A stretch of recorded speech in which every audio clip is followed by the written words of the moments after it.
Okay, let's get started. Just raise your glasses high. This one's sweet. Amy. Riley. Whoa. That was just good, clean, efficient, easy. Got right through it. We did what we needed to do. Right? It's giving bare minimum. Okay, I was thinking No. No, it's giving, sorry, not, no. effortless. Yes, that's what I meant. Sorry. The opposite of what I said. It's giving so good that it was just easy. Effortless. Yeah, that's what I meant. And someday I do think we'll probably add a little more to the intro instead of just saying our names, but I don't know. Yeah. We'll think about it. We'll think, I mean, we've got Maybe in the new year. Yes, that would be a good 2024. I mean, it's a good start. Yeah. Sing song names of your co-host is good. And then I think if we added, this is turtle time. Yeah, we used to say that. We used to go, and This is turtle time. But it was so hard. Yeah. It was like, To muster that energy. oh my God. But Maybe we can like pre-record it and just like hit a button and it'll come up. that would be nice. A pre-recorded thing. We need a soundboard in 2024. Until we get that, do you want to just do the sounds that we would have done? Womp womp. Yeah, like that kind of stuff. Bom, bom, bom, bom. What are other noises that people use a soundboard for? Clapping. Yeah. Well, sometimes when we do our remote records, we get funky with the sounds. Oh, I love those. It'll be Riverside. Yeah, but they don't work very well. No. I like, not to shout out, I've shouted him out before, Danny Pellegrino. He always goes, he uses little girl. Wow. And that I is love fun. it. It makes me laugh every time. And does he say it anytime he's talking about Whitney? He Or does it for like anything. Okay, well, if we did get that iPad that we were talking about off mic, that might be something where, right, you could press stuff. We could be like, who said that? Oh, I like that. But for now, we can just do those. Who said that? Name them. Name them. Name Name 'em. them. Name them. Name them. Name them. Name them. Name them. Kyle was like, I'm going to fucking kill you. She was like, are you insane? And then there was even one where she took 10 seconds and she goes, name them. It was, You thought it was over, but it wasn't. it was awesome. Beverly Hills, I was like, okay, I don't know about this episode. It's okay. It's a little hodgepodge, Vegas trip, slice of life. But at the end, you're like, I thought it was giving a little bit of, who's the Sunset Boulevard Norma lady? Desmond. I think he was giving a little bit of That's kooky. what Kyle was thinking. She was like, I don't think you're okay right now. Her Erica impression Oh was my God. was bad. She was ready for her close-up. Right. And then Kyle goes, who are you, Dorit? Because I guess Dorit is like sort of the impression person, right? Right. But really, Kyle is the impression It's true. person. Remember her Teddy walk? One of Kyle's finest moments in the Beverly Hills history is when she did line them up. She did all 5 impressions back to back and killed it. Can't forget she's an actress first. Yeah. What the hell was Sutton's impression? It was insane. And she goes, let me finish this. I'm halfway through. She really thought she did something there. And Kyle goes, okay, well, whenever you're done, I have something to say. It was bonkers. Honestly, we're getting ahead of ourselves, but I think it's what we want to talk about, so it's fine. Yeah. It had the hallmarks of almost a Goodbye Kyle, where I was waiting for it. It had like, Kyle shows up, she wants to talk about one thing, she knows she has to have a scene about a big moment that happened, and that could have gone either way. Yeah. I mean, with Lisa and Ken, it ended the worst way it could ever do it, but this could have ended really bad too. And it's sort of a to be continued, right? It was, It ended with her going, name them. It's like, I hear it ringing in the halls. Name them. Name them. I didn't watch the whole thing. I saw clips, but she was on Sutton was on Watch What Happens after. She was. Yeah. And Andy asked her about her, whatever it's called, alimony or whatever, and how it was implied that she gets $300,000 a month. And she was like, well, that's pre-tax or post or pre. Yeah. So 3,000. No, after. Oh. Like implying she gets more. Oh. Or, so she wanted to brag even more. Yeah. Well, $3,000 a month. 300,000. You said 300,000? Yeah. Oh, I was gonna say it's 3, like unimaginable. I was gonna say 3,000. I was like, that would pay for my rent and no, 300,000 a month. That is why I keep. And she was like, and y'all don't even know my assets. Like she was like, if you want divorce advice, come to me. So she was so she was probably talking about how Robin got dog shit in her thing, and Ashley got dog shit Yeah. in her, right? I mean, 300,000. That's just like nuts. That's why I keep asking, begging almost, Sutton, please, Amy and I, we would love some of that money.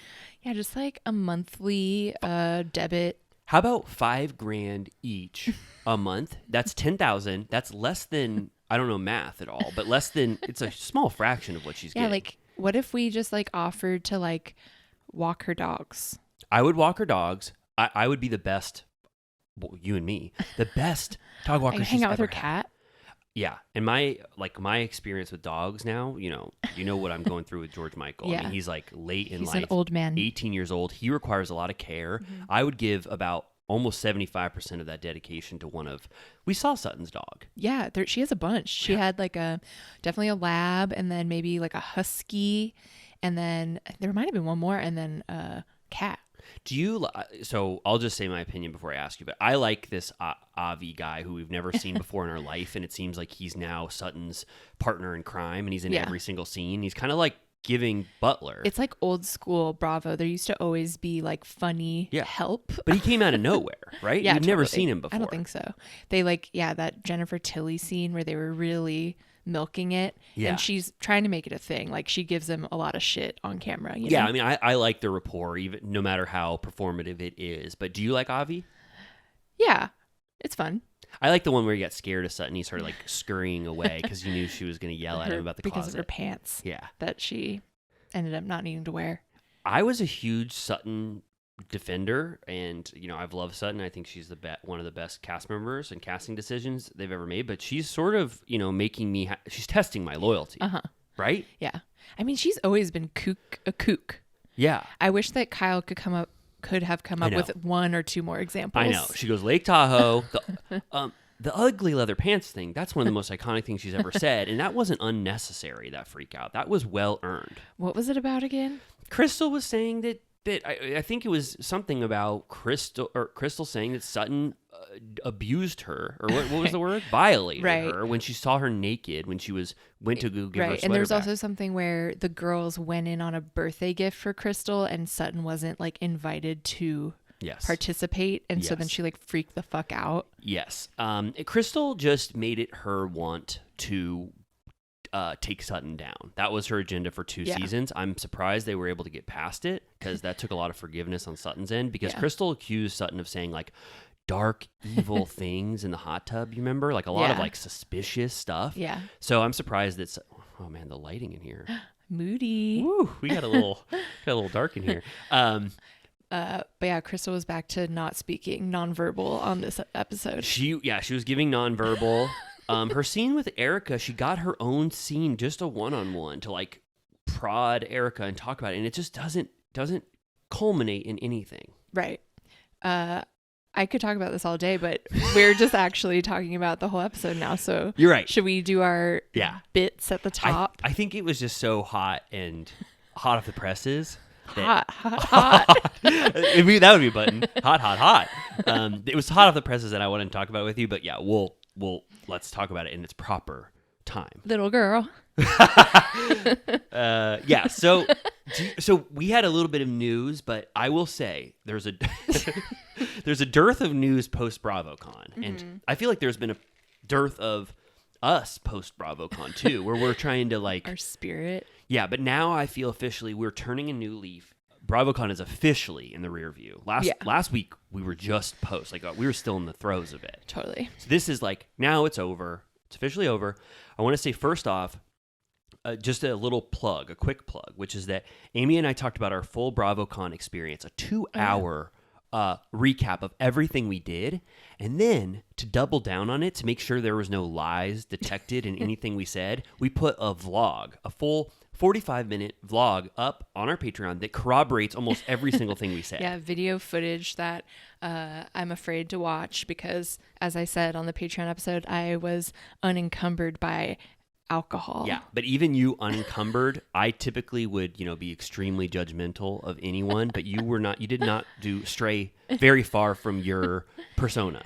It's true. I keep it in check. I'm a good drinker. You're one of the best drinkers, and I really got to see you shine in Vegas. But I just want to say, if if you're saying, why the hell do I listen to Turtle Time, but I never got the full BravoCon experience from just these little odds and ends that they keep saying, that is there available on Patreon, but unfortunately we need $5. It's true. Right? But you'll get so much more. It'll unlock. I think we've done like 30 Patreon episodes where recapping Vanderpump Rules from the start. So for $5, even if you only did it for 1 month, you could listen to over 30 hours of content for $5. Here's the strategy. If you love $5 so much and you hate to part with it, just watch all of our BravoCon shit in 1 month. Listen to 30 hours, right, of Vanderpump Rules, and then, even more because usually we go like an hour and a half, and then so it's probably like double. Then get the hell out of there. Yeah, $5 well spent. You know who hates the $5 bill? Oh, Thomas Ravenel's dad. Right? We should do a meme, something about how Patreon's $5 and how it's Lincoln on the bill and something and like how much that. we hate Lincoln, or Thomas Ravenel's dad did. Yeah. People say that they like cut that out of the broadcast because you can't have anybody who's ever hated Lincoln before on Bravo, but I've seen it 100 times, so I don't think it's officially cut out. Right. There's some other things that are worse. I ended up on like problematic Southern history, Southern charm TikTok, and it's wild. Yeah. I mean, I've seen it all. I noted all of those moments when I watched them, but it is the underbelly of the show. Yeah. For better or worse. For better. No, it's I think a lot of people actually that we know in our real lives and we talk to don't want to delve into Southern charm because of some of the horrors and proverbial skeletons in the closet of the American South. Of the American South. I will say though, it's not that is not, integral to the current plot. Right. It originally was. It originally was more about Southern culture, Southern gentlemen. I mean, the whole premise of the show was, will these 50-year-old Southern gentlemen and these 3 young boys find love? Yeah. Right? That was like the premise. It was like Thomas Ravenel, JD.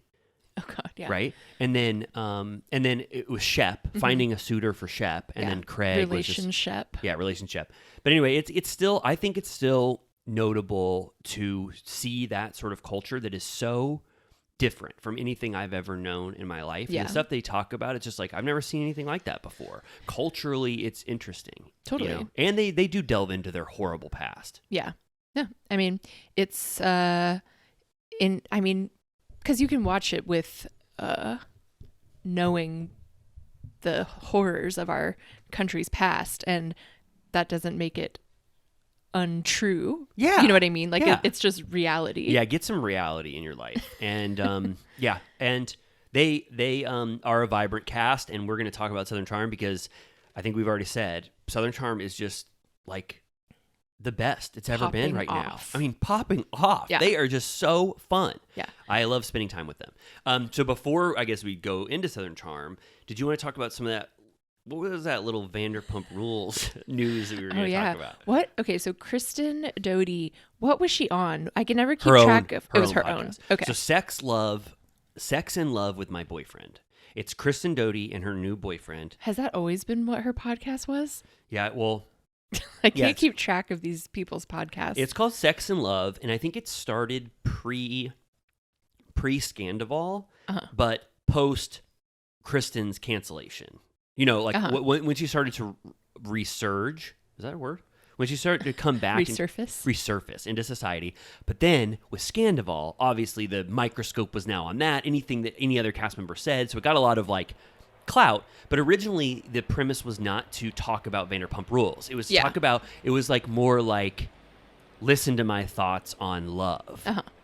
Sort of like her book that she wrote, which was like, he's driving you crazy or whatever, he's making you crazy.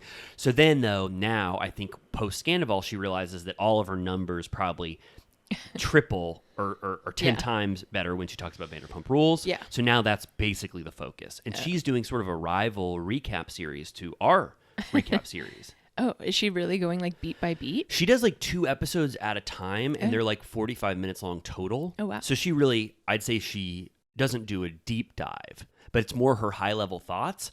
But it is interesting because she gives her perspective on things as a principal witness to Right. all these things. And the Yeah. thing that she unearthed last week was that the infamous scene where Tom Schwartz dumps a full drink on his girlfriend's head, Right. you know, in the streets of Which that we was, watched pretty recently. yeah, Mexico. that was in Mexico. That scene, Kristen said, just the scene where he physically actually dumps it over her head had to be reshot because that one 30 seconds or 10 seconds was missed by the DP. So they had to go back to the bar or outside of the bar, wear the same clothes, and just recreate that scene. But everything before and after is the actual thing that happened. Do you believe this? Well, some people who are more scrutinizing than me and less trustworthy than me have looked at the footage and said that it looks like the exact same.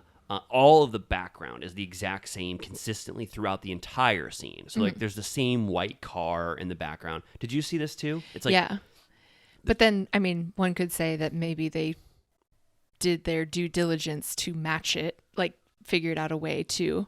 yeah, like they I don't rented it know. out. Yeah, or the car didn't move. Right. So first of all, my thoughts are, I have to believe that this is the truth because why would Kristen just go out on a limb and rat out production Right. about something that's so huge Right.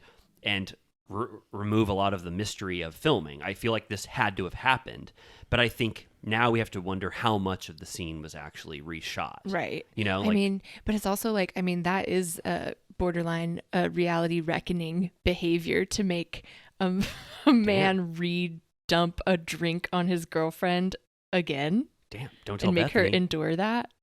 That's what people said. I That's, didn't like, even really fucked up. think about that. Like, why would she even agree to do that? You know? Like, I would just be like, no, you missed it. Fuck you. Kristen says because Katie loved production so much and felt so bad for the person, the DP who missed it, that they did it like they took one for the team and had that happen again. So if I'm being charitable, when you watch the scene, I do think that Tom Schwartz's and Katie's fight is so organic and real that I don't think they could have ever acted that out. Yeah. I just have to think that whatever the background was in the actual dumping part, it just did match, you know? Because even like in my memory, that moment is already, even if they reshot it, it's very quick and you don't get a good look at what's happening. No, I did a full Zapruder on it, and it's there's just one over the shoulder shot where Tom Schwartz dumps the beer on her head, and then it immediately goes to the aftermath, which could have been from the previous day. So it really could have been just that one shot. 1 second shot of him actually dumping it could have been refilmed. Yeah. It's just people are like now looking into it because how well can you really match something, you know, Right. on the second day? And does this mean that there are more moments? Will we find out even more moments, you know, like this have been reshot? Because if that was refilmed, imagine what the hell they could refilm. Yeah. Someone needs to ask Katie. Yes. But I feel like Katie is, you know, no one wants to dispel the myths of Bravo. Yeah. Like, you know, so like Katie is too involved. Like she's not going to call out production for like reshooting things. I feel like Kristen at this She's point, out of the she's inner circle. 1 foot in, 1 foot out. And she also doesn't necessarily know what makes Bravo look bad, you know? So she thinks that this is like a comfortable thing to say, even though it just makes me think like, when else, you know, have they done this? Because Yeah. you remember in season 9, like when Ariana had that sit down with Lisa and they cut back and forth and it was clearly 2 different times because her hair was different. Do you remember that? Like Ariana's hair was like touching her shoulders in one scene where she was talking to Lisa about her depression. And then every other scene, it was like wedged in with a different one and her haircut was different. Wow. So they fully just tried to match. Sure. Which, you know, I guess I don't like that kind of stuff. Because I don't, you know, I like to think this is as like real as possible. Yeah. But I don't know. I mean, I guess there are probably just more instances of this where it's. Yeah. I wish we had heard this before that Vanderpump producers panel at BravoCon. That would have been a fun question to ask them. Oh yeah, we heard certain scenes have been reshot, and what instances do you have to do that, and do you ever like fake shit? Right. I mean, I don't know. It is funny though to me. Kristen is giving Bethany vibes in that I feel like she does want to talk shit about the network or like the struggle of the show, but like she is still going to talk about it.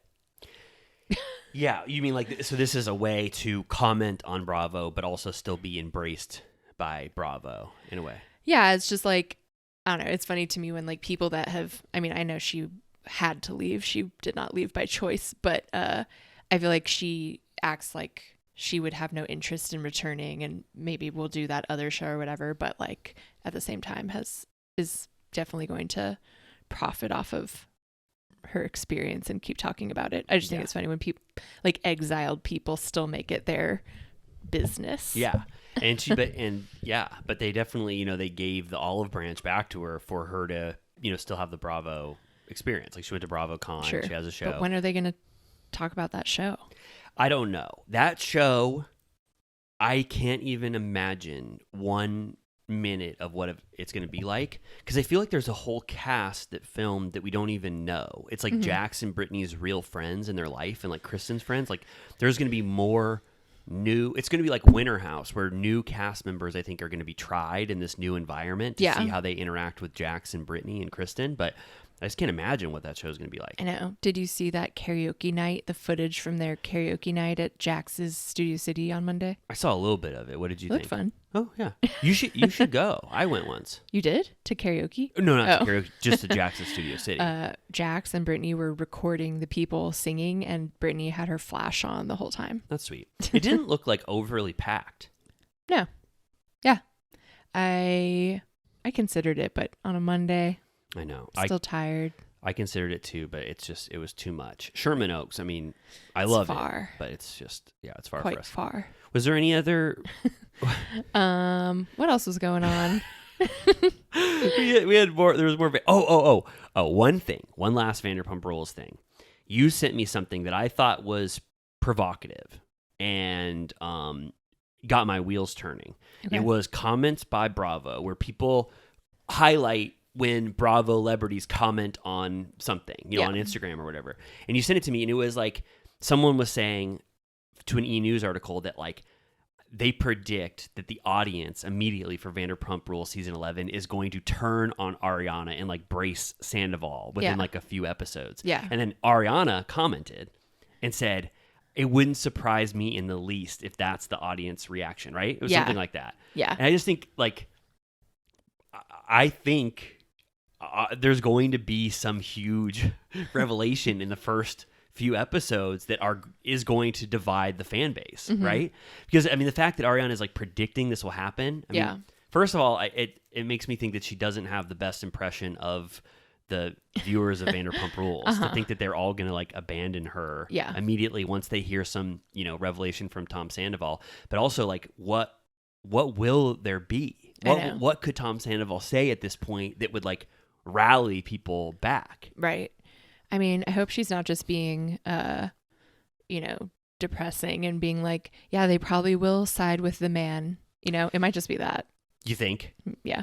Like, so people will just be so like happy to see Tom Sandoval back doing anything, like doing that, like whatever the hell he was doing. What was he like showering in the pick up the pieces promo? And there's like some guy in his chest and he's like breathing. I feel like they're gonna do some sort of like sound bath or something where like they suck a demon out of him. Yeah, it's like there is like a demon that comes out of him. He's like doing that like retreat thing and he goes, oh, and like a demon comes out of his mouth. But will that be enough? People will be like, well, they got the. But then there's also like a clip in the trailer where she accuses him of trying to kill her dog. So I'm like, how will people forgive him if that's true? Yeah, I don't know. I think my theory, my deep dark theory is that like Lala and Sheena, but more Lala is like going to give Tom Sandoval the benefit of the doubt in a way that's going to leave Ariana in the lurch. I don't know. I don't know how close Lala and Ariana are now, but I do think like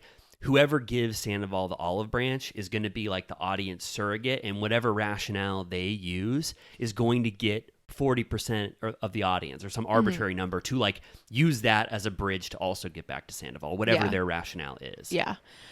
I'm very curious. I don't know. I'm just like, I hope that the vibe I got at BravoCon, I know that Ariana is distracted right now by Dancing with the Stars, and she had like one foot out the door the whole weekend because she had to rehearse the whole time, and she has like a book coming out and all this stuff.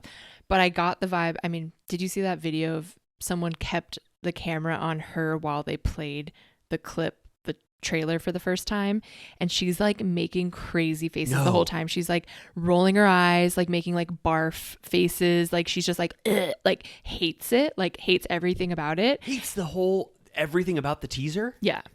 And she hates when Tom Sandoval was looking longingly covered in water, looking off in the distance and groaning. She didn't like it. Treasure, sun in the eyes, treasure in the distance. She did. But yeah, so I'm a little afraid that she resents the show at this point and wishes not to participate, and that she's like, yeah, like fuck you guys if you hate me, I don't even want to do this shit anyways, like, and then maybe won't do it again. I think she's always had a complicated relationship with the show and the fans of the show, and has always thought that the show was slightly beneath her and not the reality television that she enjoys.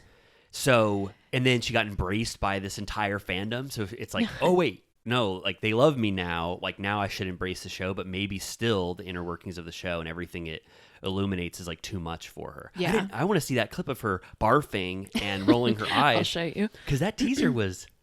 Yeah, it just felt like, I mean, I think some of it was that like she just hates seeing like Tom and like him being represented in any way, but I don't know. I think there was, I don't remember the trailer exactly, but I think there's maybe something about Lisa saying like, he's become a pariah or something like she's like says something. He's become a pariah. She says something like about, you know, sort of opening the door to be like, we've gone too far. Lisa opened the door, was ready to forgive him the first hour that she heard about Sandoval. But I think Ariana was like, yeah. Like, so I'm just afraid that she's literally over it. She has a lot of other stuff going on, but at the same time, I'm like, this is your bread and butter, even though I know you're trying to open a bread and butter store. But this is the machine. This is the machine. Like, I don't think, you know, I'm like, make that cash. I think she should do every single offer she can. Like, get those millions. Like, obviously. Yes. But I don't know, like, what, like, what am I looking for? Like, how long of a runway that has beyond the show being done. Yeah. And also there's going to be natural resentment from some of the other cast members about how Ariana was treated throughout this whole thing. And we'll probably get to see that. Yeah, I don't know. I was thinking, like, this kind of brings to mind, this is sort of a Patreon thought, because we're watching season 3 of Vanderpump Rules, and you know how Stassi was so clearly validated in not ever wanting to do a scene with, like, Jax and Kristen again and not being around them, and she sort of wanted the friend group to, like, rally around her, but everybody just stayed put in the Vanderpump Rules normal universe, and Stassi was just left on an island, and so she was clinging to her morals, and it was so black and white, and she was like, I will never see Jax again. But then the show just moved past her and left her. Ariana might end up being in a similar position where it's like, this is not a morally black and white show. So you having this stand and keeping it forever, I totally understand all of her rationale why she should never have to talk to Tom Sandoval again. She's so that person. Like, you have done the most egregious things in the world to me. If we weren't on a show, I would never see your face again. But it might leave her on a little bit of a moral island when Lala and Sheena's like, we got a show to do, honey. Like, I'm gonna be in the mix. Yeah, like, I'm gonna earn my check. Also, Sandoval scenes are gonna hit like crazy. Whenever I'm sitting down with Sandoval, that's gonna be the most watched scene in the world. So Sheena knows the nuances of this show, and no one can just adhere to their morals for too long and not film with someone, because the group is going to leave you behind. Yeah. So I'm excited to watch like Sandoval in his current form and just being able to watch it, because ever since the reunion, everything he's ever said I've heard under the muffles of booze and like tomatoes. Yes, you know, me too. I'm excited. I'm excited to see like the hell that he's in while he was filming this, because it's been interesting to watch Schwartz in the hell that he was in on Winter House. On Winter House, So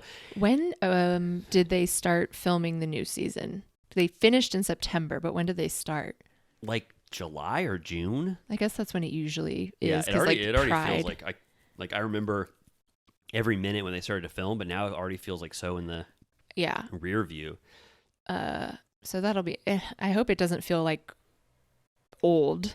Yeah, I'm interested to see if like, because I loved Tom Sandoval before he cheated, and I thought like him and Ariana had the best relationship in the world, and I thought he was the most fun. But now I don't know if there will ever be a way where I could ever view him the same. Like I just, like you said, the muffle of booze or whatever. I just have half of everything I think about him now is that like this guy lied to me for so long about everything. Like I don't know if he could ever rebound to be the person I thought he was. I mean, the thing is like he is a corny Yes. human being who we gave benefit of the doubt to because we thought he was a good guy. Yeah. So like we were kind of like, I know he's a cheeseball. He like break dances at every chance he gets. Right. Like he dresses how he dresses and like does his hair in like a braid or whatever.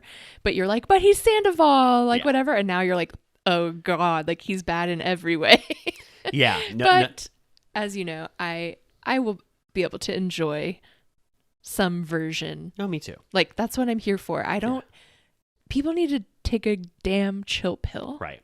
And you said it best right after Sandoval. It's like, we have been through this with all of these cast members. They've done the most egregious shit in the world. Maybe not to this degree, but we've forgiven a lot. Yeah. I mean, James's victory lap right now is like, who would have ever imagined post season 5 that we'd be like lifting James Number up one as, guy this, in the as group. this hero of Vanderpump Rules? It's like, what the hell? This guy's done the craziest shit in the world. Totally. And I'm sure we don't even know the half of it. Yeah, I'm very interested. But I will say, I mean, we've said it before, but I think I literally am more excited for the fall of Rad House on Summer House than Vanderpump Rules because we have something like exactly to look forward to. Yes. And I like that all of Summer House is sort of leading up to an event that we know, and then Vanderpump is sort of the post aftermath of something that we already witnessed. Like Summer House has a trajectory up towards a climactic event, right. And it's like knowing, I mean, if Lindsay has no haters, I am dead. Yes. What's that? Yeah. Is that the... If Lindsay has 100 haters, I am among them. If she has one, it is then me. it is me. If she has none, then I am beneath the ground dead. Right? Yeah, I think that's right.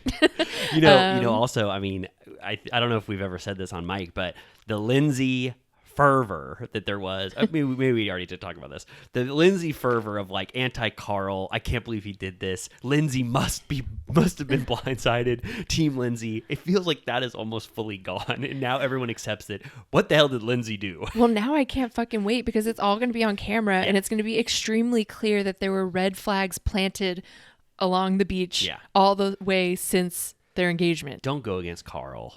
Like, come on. Yeah, Carl only did like 2 bad things in his life. But like, you're allowed to break off your engagement if you think it's wrong. Like, it was honorable of him. Everyone's really running with the idea that like he like called the crew and like did it on camera like some conniving monster. Yeah, he said absolutely not. He goes, I don't have the power to pick up cameras. I thought we were going to have one certain fight on camera that I wanted them to get, and it devolved into a breakup. Yeah.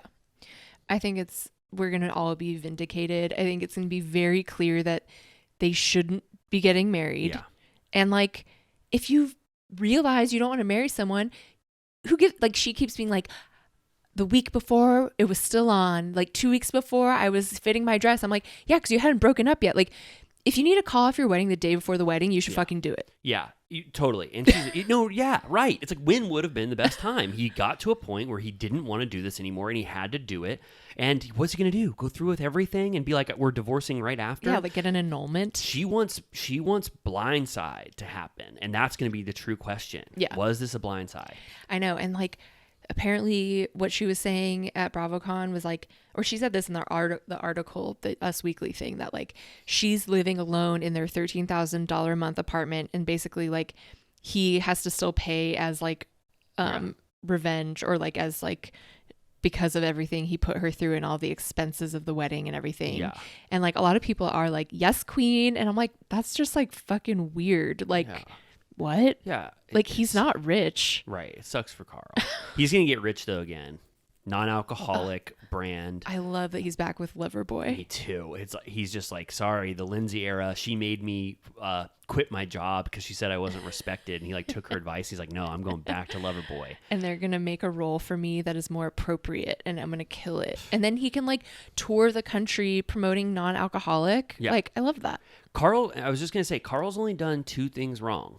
The one time he wanted to fight Luke when he That was terrible. ran out of the house and he tried to beat up Luke. And that's the time when he stopped drinking after that, because he never wanted to be like that again. And he cried after that. And then the one time he screamed at that one-time cast member, Jules, to get her He's out of the house. apologized for that since that was terrible. They treated her like absolute garbage. She goes, what did he say? He's like, get the fuck out of the house. He was awful to her. She was like the most like inoffensive person. She was just like, hey. She's like, I'm just here. I want to be a part of Summer House. He was like, get the fuck out. That was terrible. And then she wanted to kiss him after.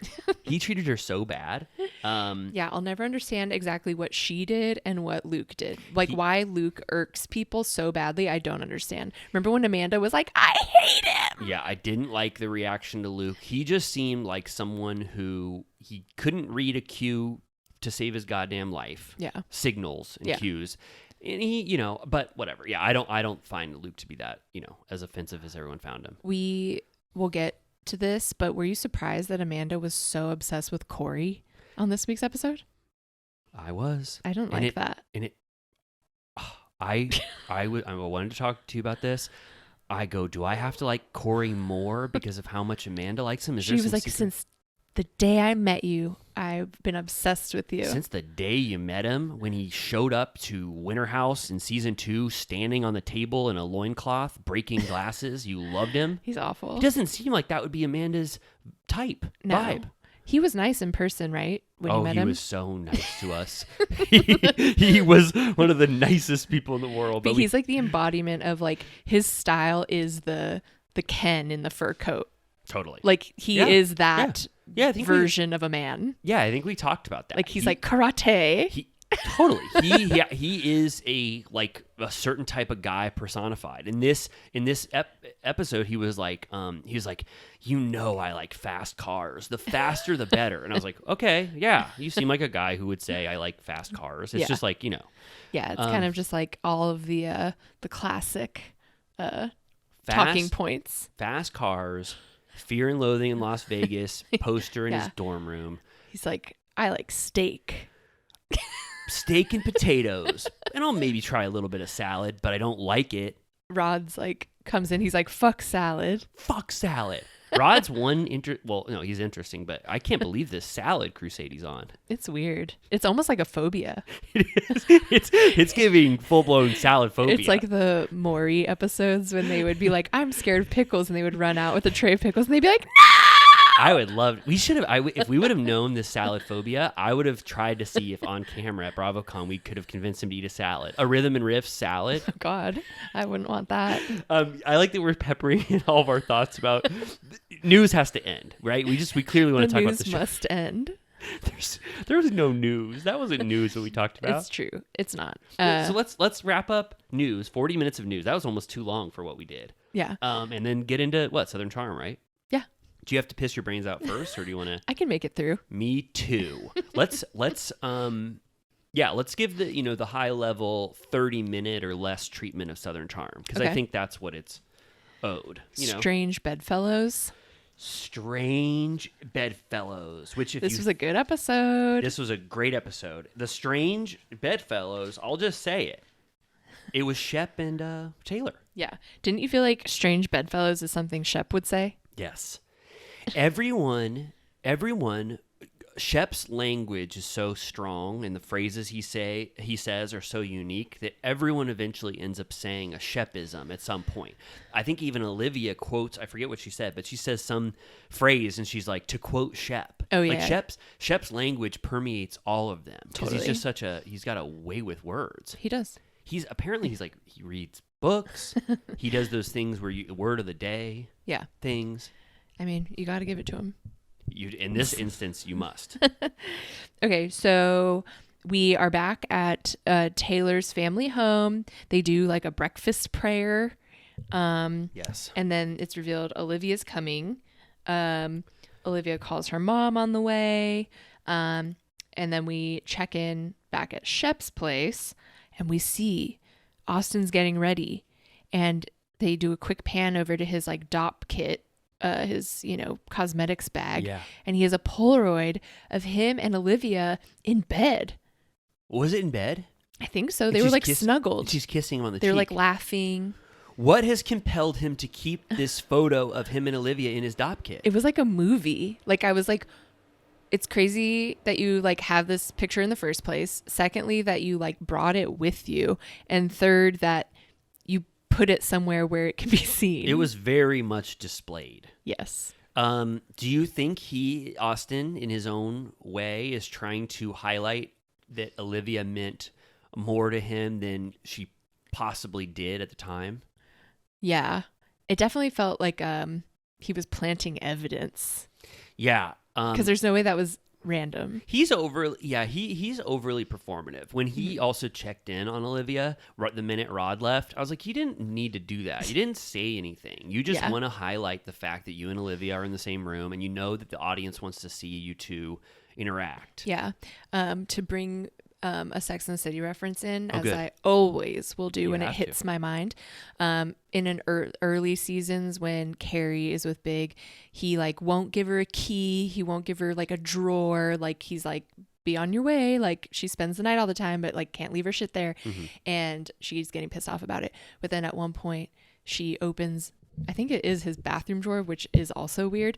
He has a photo of them like a cute, it's clearly an on-set photo, but like of them like together. And she's like in her monologue or whatever is like, and I saw that I was already there or something like that. Oh. And I was like, was he watching Sex and the City? Because it was like I was like, why did he have a photo of Carrie in his bathroom drawer? Yeah.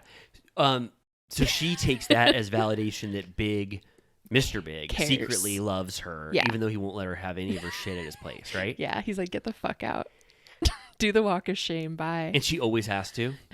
Yeah, I think at one point she starts leaving stuff there, and then he comes over to her place and he's like, I brought your stuff you left. Wow, that's fun. Of the trio of suitors, I know Mr. Big was canceled for a brief time, but you just think of he's him deceased. and he's deceased in canon, canonically dead. But out of Mr. Big, Aiden, and then Carrie loves Steve too, right? Miranda's husband. Yeah. Of all of her suitors, who did you ship the most? If Mr. Big was allowed to be alive again. It's hard because she's had like 5 major boyfriends or so. Like Okay. she also dated like Jack Berger, who's Ron Livingston, and then Mikhail Baryshnikov, who's the Russian. And I like certain things about all of them, but they're all bad. Yeah. Okay. Also, like even Aiden is like the easy choice because he was the nicest Yeah. and like wanted commitment the most. Yeah. But he treated her like shit in certain ways too. Like he wanted her to change who she was.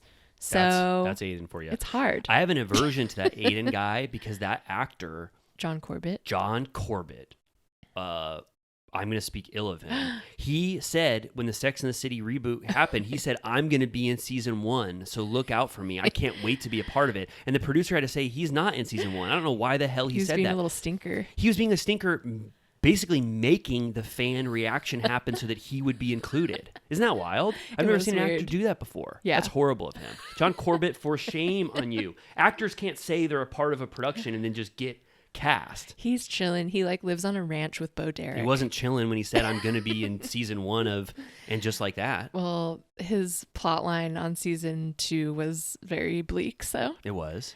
it was just like, So of those suitors, though, did you like, before his untimely passing on the Peloton, did you like Mr. Big the most? I mean, Mr. Big's great. He's just like, Carrie always describes him like he's New York City, you know? Like Yeah. he's like a man. He like wears a He was a suit. man. Oh, yeah. He's rich. Rich. I mean, he's a fucking asshole. He Yeah. like puts her through the damn ringer for a decade. And the reason they wanted him to die before his cancellation was just so that Carrie could be on a single journey again. They didn't want love, and they Yeah. didn't want them to get divorced. So he had to die. It was the only way to deal with her. Let her be single again. Yeah. Even though then it was just a sad slog. But anyways, I will be watching the next season. Good.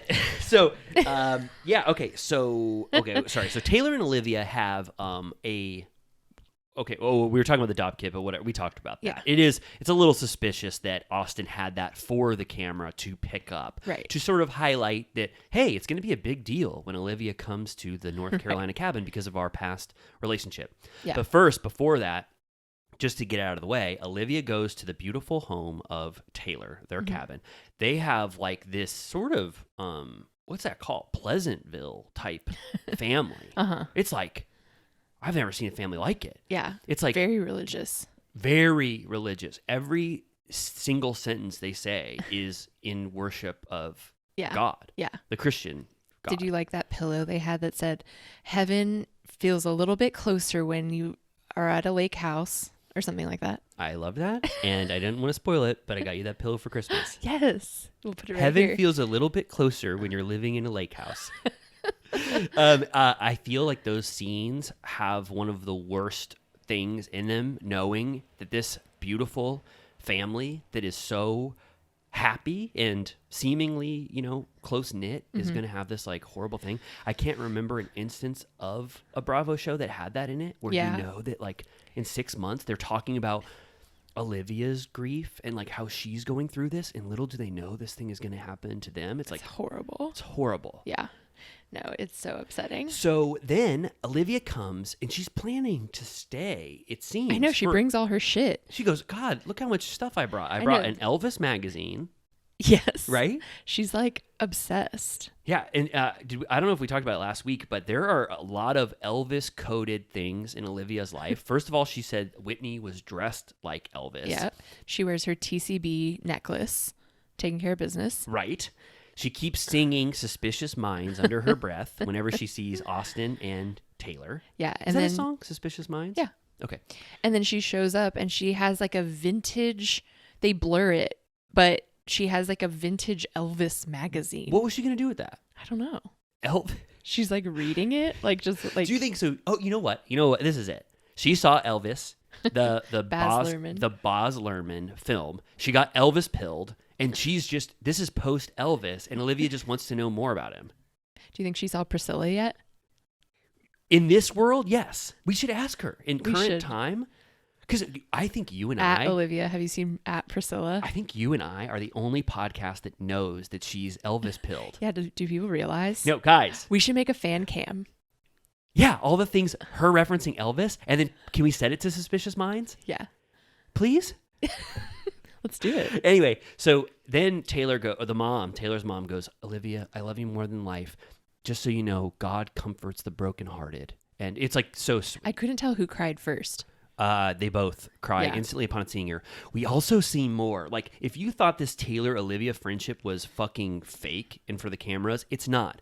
These families have met multiple times, Yeah. and they had a Christmas dinner together. So this thing about how Olivia is actually more hurt by Taylor than Austin, it's real. Yeah. Taylor was number one go-to friend. This was a real relationship. They had Christmas dinners together. Taylor goes outside for their private talk, and Taylor goes, I'd say, the right foot forward first. She gives a gift. She says, I'm fully sorry, right? Yeah. She goes, I want you to trust me again. But then Olivia, something I don't sticks. get what happened because nothing that happened in that moment should have elicited this response. So Olivia, here's what it was from my reading of seeing it twice. I think that once Taylor started to stick to those details of why she started to lean towards Austin and didn't tell Olivia. Remember she says the details about Olivia going to L.A.? Do you remember that? Yeah, she was like, you were gone for a while. She was goes- like, it was a week. It was a week. And he goes, and you waited to go to L.A. like after New York. And she goes, it was the day after. So Taylor keeps saying that there was this absence of Olivia in their lives, and that's why Austin and her Right. started to confide in each other Yeah. and start this relationship. But Olivia was like, all of these instances you're talking about, I was barely gone, and you were talking to me the entire time about like how to help this relationship. Right. So I think it was Taylor's like doubling down and excusing it, not just full accountability, Yeah. that made Olivia start to think that she can't trust anything that Taylor says. Yeah. And then she got in the mindset where she was like, normally, she says it later, normally I would have just gone home after a bad conversation like that where something she said didn't sit right with me. She believes that they had sex. Yeah. And so then when Taylor doesn't just do full mea culpa, she's like, okay, I'm just going to go to the other house that I'm allowed to be at right now, and goes to the boys. It was so awkward, like packing up her shit, and the mom was like, oh, you're leaving tonight. And she's like, yeah. And she's like, oh. The mom goes, you forgot your Elvis magazine. Yeah. I do need to call out the things that were happening over at Shep's house. Of course. One, when he drank out of that milk gallon and then was like coughing all over the place and like poisoned the milk with his germs. Yeah. And unfortunately, JT wasn't warned properly, and he put that milk in his coffee, which I didn't like. Did you like how JT just had that same chair the entire weekend? It was just, he loved that chair in the corner. He was like, every scene, he was just sitting, kind of holding court in that corner. I liked it. How about Rod's snoring? Rod snores as loud as a goddamn bear in the woods. They gave him the like snore edit where like you could hear it from outside. They made the camera shake from the power of his snores. And even the cameraman goes, that's Rod. Did you see that? There was a subtitle of the cameraman. Austin was like, holy shit. Yeah.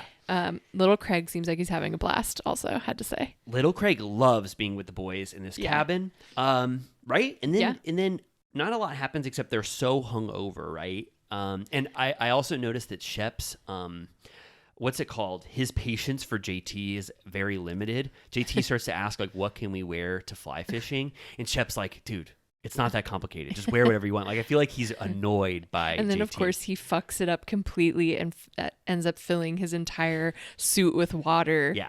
JT is a little bit of, like, the foil of this group. Like... He just he laid down in the river and it just like filled with water. Almost comically filled with water, like to where he was ballooned up with water and he couldn't wear any of his clothes anymore because he was so cold.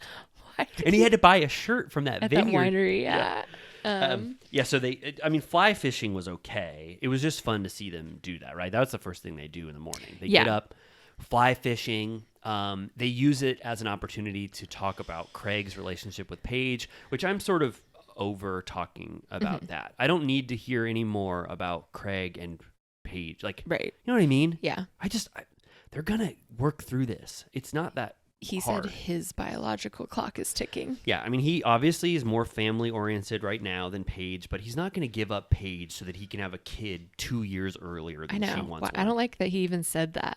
I know. And then, but Rodrigo was like, but you wouldn't do that, right? He's like, no. And I was like, well, why'd you even present that? I just think Rodrigo was like, oh, okay, I need to talk to Craig about something. What about your relationship with Paige? And Craig is like, this is like the 5th time he's answered this question. Totally. So it's just like, okay, enough. Yeah. Craig doesn't need to have a storyline. He doesn't need to talk about this. He can just be fun just as part of the dynamic of this group. For sure. So yeah, Olivia fucks off from Taylor's house and then calls Shep while they're at the vineyard and is basically like, hey, like, can I come to yours? Yeah. And he's like, meet us here. Yep. But also he had already invited Taylor to dinner that night. So she's basically just going to a new location with Taylor. Yeah. And Taylor obviously says, yes, I'm coming. I want to be a part of this dinner. And so like Olivia has to immediately confront Taylor and there's nowhere for Olivia to go. Yeah.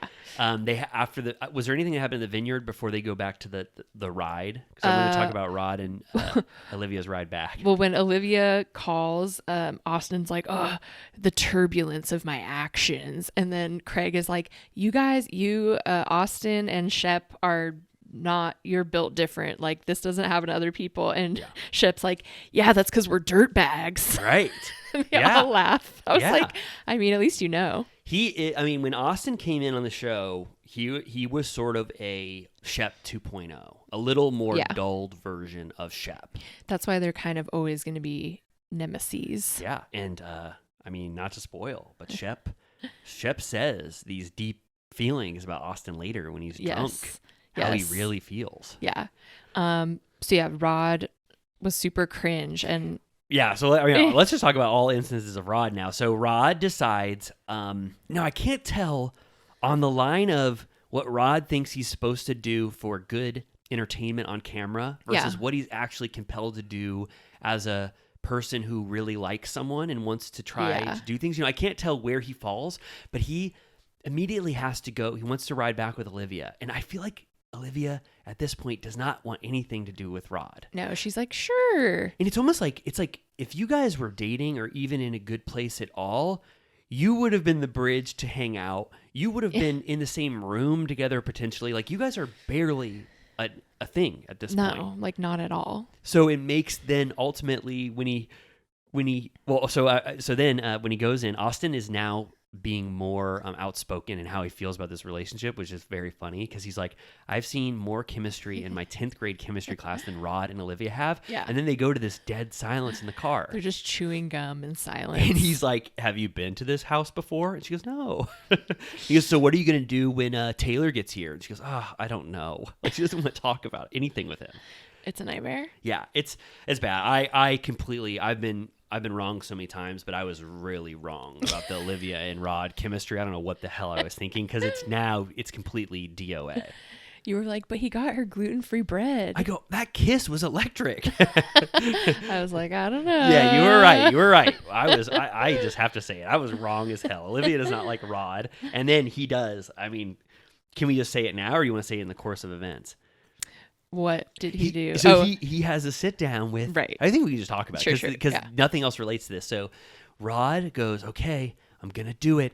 I was tossing and turning all night. I'm gonna talk to Olivia about the bra that was left over. So they have a sit down, and I was like, man, Rod, I don't think she wants to talk about anything right now. First of all, you have to keep in mind this is like a month past her brother's death. Yeah.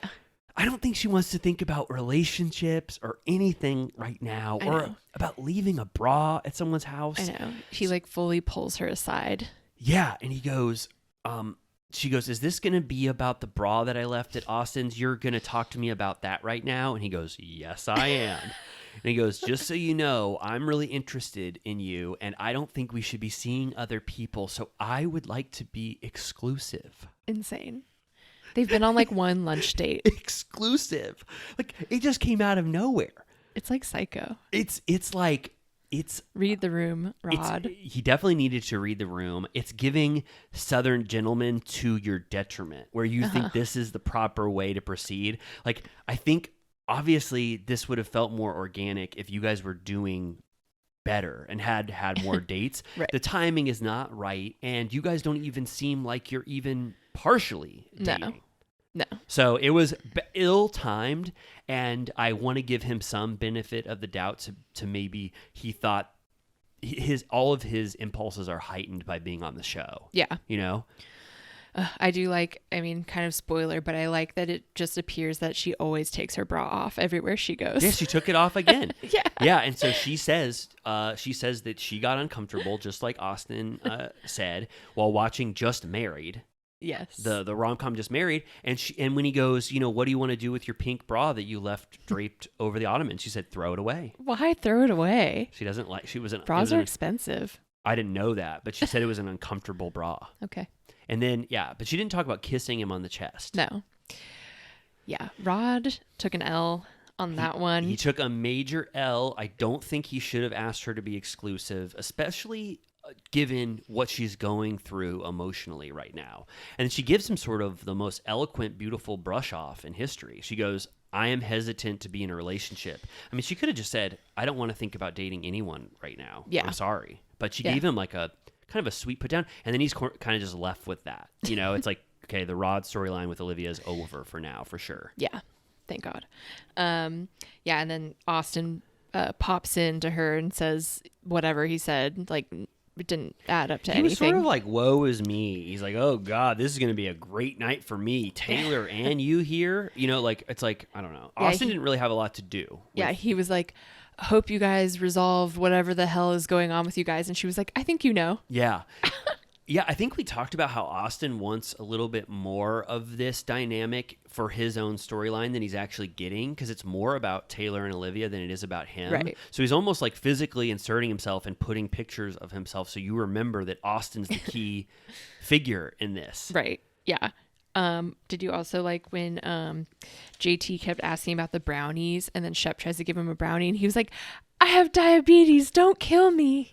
And then when Taylor walks in, he goes, Shep's trying to kill me. I love everything like that. I can't say enough, and I haven't even said that I just love every moment of spending time with this cast. Yeah. They can do anything. Even eating roast beef in silence is kind of fun to me. Yeah. Like I have a really low bar for how entertained I am by Yeah. this cast. And this episode delivered. Like I loved every minute of it. It was really fun. Rod still won't eat salad. No. They were like, come on, try it. He was like, no. He goes, no. He goes, it's just, I forget what he said. He said, it's not my thing. It's not my thing. He goes, I don't want you to waste a salad on me. And then the night sort of devolves into drunkenness. Yes. Right? Yeah. Also, have we noted before that Olivia's confessional look is very similar to Ariana's revenge dress? We haven't. I talked can't about remember that. how long she's worn it for, if it was new. And then Kyle Richards is also embodies Ariana's revenge dress Interesting. aesthetic. I think some Bravo celebrities wanted a little like Ariana style A little runoff. piece. And then JT at one point says that Shep is a good-hearted nihilist. Right. Do you think that is a proper assessment? Maybe. He I mean- really doesn't give a fuck about anything. He's like a hedonist. Yeah. Like a libertine, Uh-huh. right? He's a like libertarian, maybe. yeah, he's like life is for me to get what I want and the pleasures I can get, and I don't really care about anyone else for the most part. Sure. He is like a shining example of what the downfalls of privilege are. Yeah. Where he like doesn't appreciate anything because it's all come so easy. Yeah. Like as far as we know, he hasn't really had very many tribulations. No, he's I think we said it. He's led a pretty charmed life, and he could have just been a rich, well-off man who did anything he wanted in his life. But then he also, through the grace of Whitney, got to be a famous Bravo celebrity in addition to his already successful life. Right. So now he like really doesn't have to do anything. No, and then we get a glimpse of his horrible competitiveness. Oh my right? God. I'm never playing a game with his ass. I want to play ping pong against Shep so bad. I don't care if he screamed at me like that. I love playing ping pong. Yeah. That was the most exciting part of the episode for me, JT versus Shep. And that is a characteristic of Shep that I forgot about. His complete competitiveness. I'll with never Craig. forget about the egg toss. I know. And then they show that scene. I'm like, God damn, he called her a fucking idiot after she smashed that egg. I feel like I bring up that egg toss every chance I get. But we can't skip over the tinfoil hat Yeah. segment. Yeah, I thought it was okay. I was so Do you think excited. it's going to be better? I was so excited for that segment, and I felt like Craig sort of didn't have the energy for it. He was either too drunk or didn't want to say any conspiracy theories that We're problematic. that were problematic. So he did the most base conspiracy theories. Like he barely even got into the moon landing. He said It's the true. pyramids. It was like Right. it was stuff that any person could be okay with that you have a Sure. conspiracy about. But did you like that they put tinfoil on little Craig? Oh. So cute. I loved it. But I think it kind of fizzled out pretty fast because It Craig did. didn't have a lot to like go off. It's true. I did like that he said that the pyramids were beacons for space people, and they were like space people, not aliens. And he was like, aliens a little derogatory. Yes. That was funny. It was funny, but also he's not saying honestly that he does believe in some of these things. Sure. And he's I not. want the real tea. Yeah, all of the conspiracy theories he's been talking about are ones that he knows are just funny to be conspiracy theories. Yeah. Like panda bears are humans. And Do you think he believes in Pizzagate? Of course he does. Yes, that's the big one that he didn't want to talk about. What if they had been sitting down? And he said, well, pizza, or what was it? Comet Pizza was running an underground sex slavery ring for minors. And Shep goes, what the hell are you talking about? And they kept it in. Could you imagine? That would be wild. That's why that conspiracy scene was lacking bite. No, just because he didn't actually go in. Yeah, He I'm was- like, let's talk about like Epstein. Yeah. Let's talk about, Yeah. It was a sanitized version of conspiracy theories, and I wanted a lot more. When I saw them wearing tinfoil hats, I thought it would go a little deeper. Yeah, for sure. Yeah. So then JT goes, please, for the love of God, Shep, can we play ping pong together? Shep loses, and then Shep comes back, and I guess he says a 5 out of 10 on the drunk scale, but I think he was like No. a 7 out of 10. Yeah. And Taylor, because she's not Shep's biggest fan right now. Yeah. So she glorifies JT's win. And Shep goes, and I couldn't tell if Shep was over heightening his competitiveness to be fun at first. No. But then it got real. He goes, what do you have at stake with JT's win? And he goes, you're poking the bear, Taylor. He was like, do you like it poking the bear? And she says, sort of a bad retort. Yeah. Her only retort. Irrelevant. It was sort of irrelevant. It came out of nowhere. She says, well, did you enjoy cheating on me? And he goes, yeah, it was fun sometimes. Or is that what he said? Yeah. It was fun sometimes. He goes, he like rolls his eyes like, here we fucking go. Yeah. And then he goes, I mean, sometimes it was fun. Sometimes it was fun. And he says it sort of under his breath. And she goes, what'd you say? And he goes, did you just say cheating on me was fun sometimes? He goes no. And she gets up. She flings, right? Yeah, she's like, yes, you fucking did, you piece of shit, and throws red wine in his face. He's like just looking down, stunned, covered in wine. Now that was fury that was real and executed completely authentically, I felt. She slams the door. Everyone's just kind of looking down. Everyone's like embarrassed. Shep, when Craig heard Shep say sometimes it was fun, he is like head down, covering his face. Like, I mean, the most shocking thing you could ever say. Insane. Did you feel Taylor's righteous fury in that moment? Yes. I mean, it was justified. Totally. I mean, he's an asshole. That is the worst thing you could say. And honestly, obviously, this means so much to Taylor. Like, every time she's with Shep, she has the sadness of, this is not going to be my romantic partner, my life partner. Yeah. He's so dulled to it and over it for the most part. So when he says that, he has no idea how impactful that's going to be, because that's the one thing she's thinking about all the time. Yeah. So then she goes in and she wants a mic off moment. Yeah, she's like, get this thing off my back. I like seeing Taylor like this. And then he's like, does anyone have a good launderer? Yeah, he knows. This is a head down, I fucked up moment. But then he's still trying to be like, she knew I was upset about the loss. You know me. Yeah, she exploited my competitiveness against me. You know what makes me mad, Taylor. He goes hat in hand, and he apologizes to her once she calms down a little bit, right? And he goes, Taylor, you know what sets me off, right? Yeah. It's like, you know that would be, I don't know. I guess she just has to tread lightly whenever he's, loses in any competitive situation. Yeah. Well, before he goes outside, I think Austin says something, and he goes, of course Austin is against me. He's been against me since day one. You're right. I forgot about his Austin tirade. Austin gets the fury. Craig is like shaking his head. He like can't even deal. And then he's like, Austin's like, why are you so angry? And Shep is like, because I'm the exact person you fucking wish you were. Yes. And that is, that's an underlying thing that has, I guess, been, going throughout this entire thing. I think he feels like Austin is Shep 2.0 or wants to be Shep. Yeah, he says he's like smug and that he never like shares. Yeah. He says he doesn't bare his soul. And Shep is screaming. It's a tirade. Yeah. It's a drunken, rage-filled tirade. Yeah. And he looks deranged. He looks deranged. And he's wild-eyed. Yes. And he sort of admits that this is suppressed feelings coming out about the Taylor and Austin thing. Yes. I wasn't 100% sure if that was actually, because I feel like he could have had That's an easy out. Yeah, it was an easy out. I feel like he could have had this drunken tirade against Austin at any time, and it didn't necessarily have to be suppressed feelings. Yeah. But it's a good way to blame it on him. Totally. And then even to Taylor, it's like makes her feel bad then that like she hasn't really had to, he hasn't been mad at her about this when he technically could be. Yep. And then Austin comes in, he's like, are we quarreling? Yes. Yeah. And then I like when Austin goes up to like try to make things right with Shep, Craig is drunk as hell and his hair is all a mess, and he does this fake punch gesture where he like was pretending like he was gonna like sock Austin in the face. I thought it was kind of just like random and fun.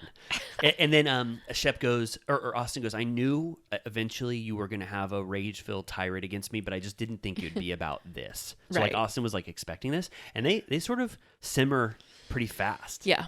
Right? Yeah. Like Austin and Shep repair this, and Taylor sort of forgives Shep pretty fast, obviously. Yeah. Obviously. Yeah.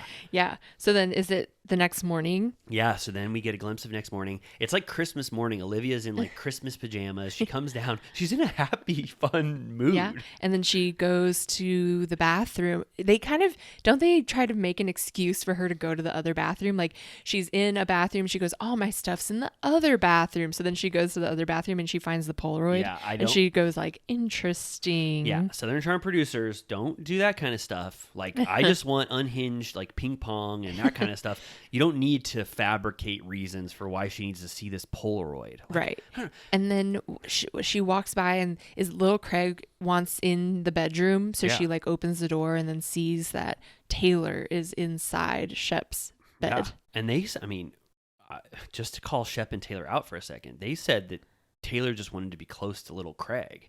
Sleep with him. So maybe they did sleep with him and then he was whining, so they let him out. But it was kind of sad that little Craig was like locked out. I know.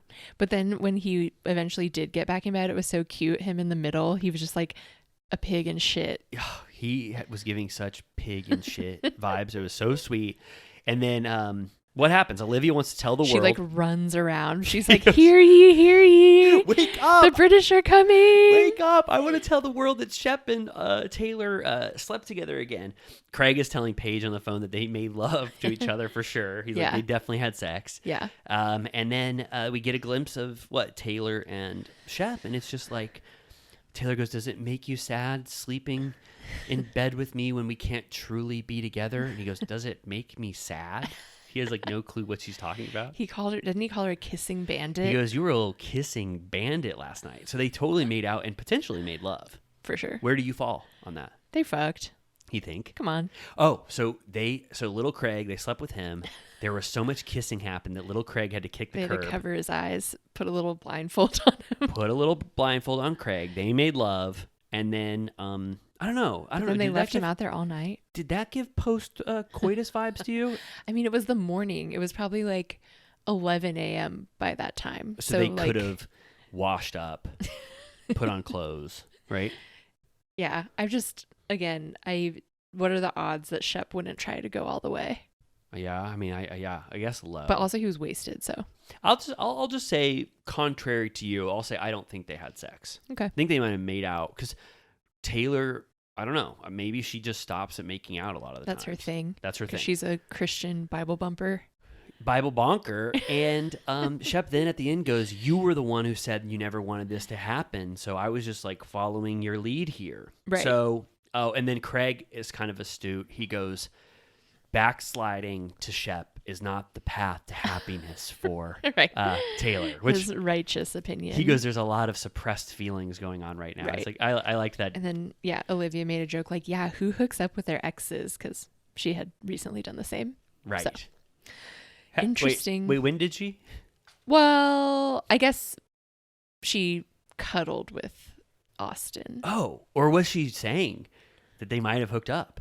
I don't know. Whoa. Maybe. Olivia. Are you warming to Olivia a little more? Yeah. I don't know if she's like a shining star outside of this exact circumstance. Yeah. You know what I mean?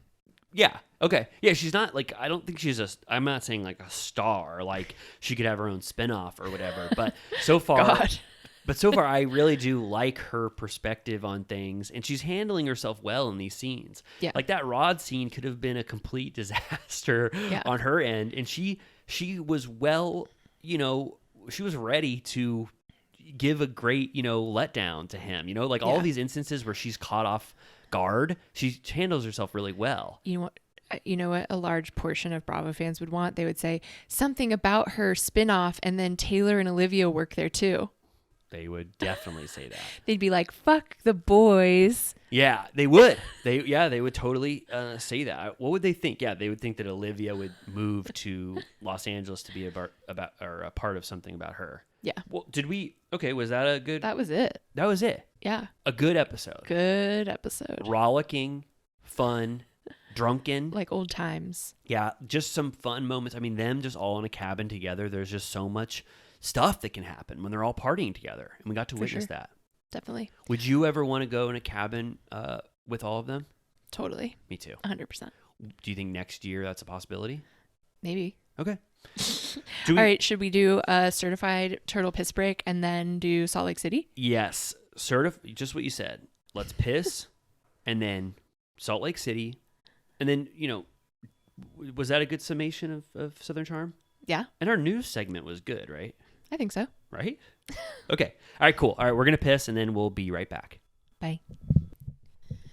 We're back. Hello. How do you feel? Good. Are you ready to hop on the slopes of Salt Lake? Yes. I feel very ready to do that. What's your Salt Lake City journey so far? What did you feel about that episode overall? I'm trying to think. It was fine. Okay, yeah. Fine. Not the high highs that we've seen. It was good, but yeah, it wasn't like insane. Yeah, it was sort of like it was a filler episode in a way, but I liked the filler a lot more than some of the other like garbage filler episodes we've seen. Yeah. Like I liked Heather's book event. I thought that was cute. It made me like, do I need to read this book? Me too. Yeah. No, I wanted to. Like mission accomplished. Yeah. It's like the exact opposite of what Meredith and Seth thought they were giving. Like, let's give them a little taste of our podcast or whatever. It's like, wait, okay, I don't want that. No. But then Heather reading her beautiful. I know. I was like getting teared up in her excerpt. Yeah. And then seeing the people that like came to her and they're like, this meant so much to me. It was like, it was really sweet. I like her a lot. Heather. Yeah. I know. Me too. I'm like fully back on the Heather train. I mean, the only thing I didn't like about Heather was that she kept that black eye a mystery for so long. I know. Well, did you see Andy says we're Yes. going to get some clarity on that? I think he said definitively we're going to know. Hell yeah. I mean, the answer is that Jen Shaw socked her in the face drunkenly, right? I mean, what does she have to be now that Jen's fully in lockup? She doesn't have to be scared. The reason why she didn't want to talk about it was because Jen Shaw did it and she didn't want it to add to Jen Shaw's troubles. Rap sheet. Her rap sheet. Jen Shaw socked Heather right in the face. This episode's called Mormons Get a Bad Rap. This was great. So let's go into it. But a special, shout out to Heather, and I want to give a special shout out to Lisa Barlow, who I feel like really shined in this episode. That's something we're going to maybe bring up at the top of the show. There's rumors on the street that little Jack Barlow is not in Columbia, but was it Tustin or like Irvine, California? Tustin / Irvine.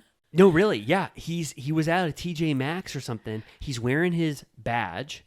Yes. I think his name tag. He was with a friend. I heard someone say that Lisa said that there were visa issues. Sure, there were, Lisa.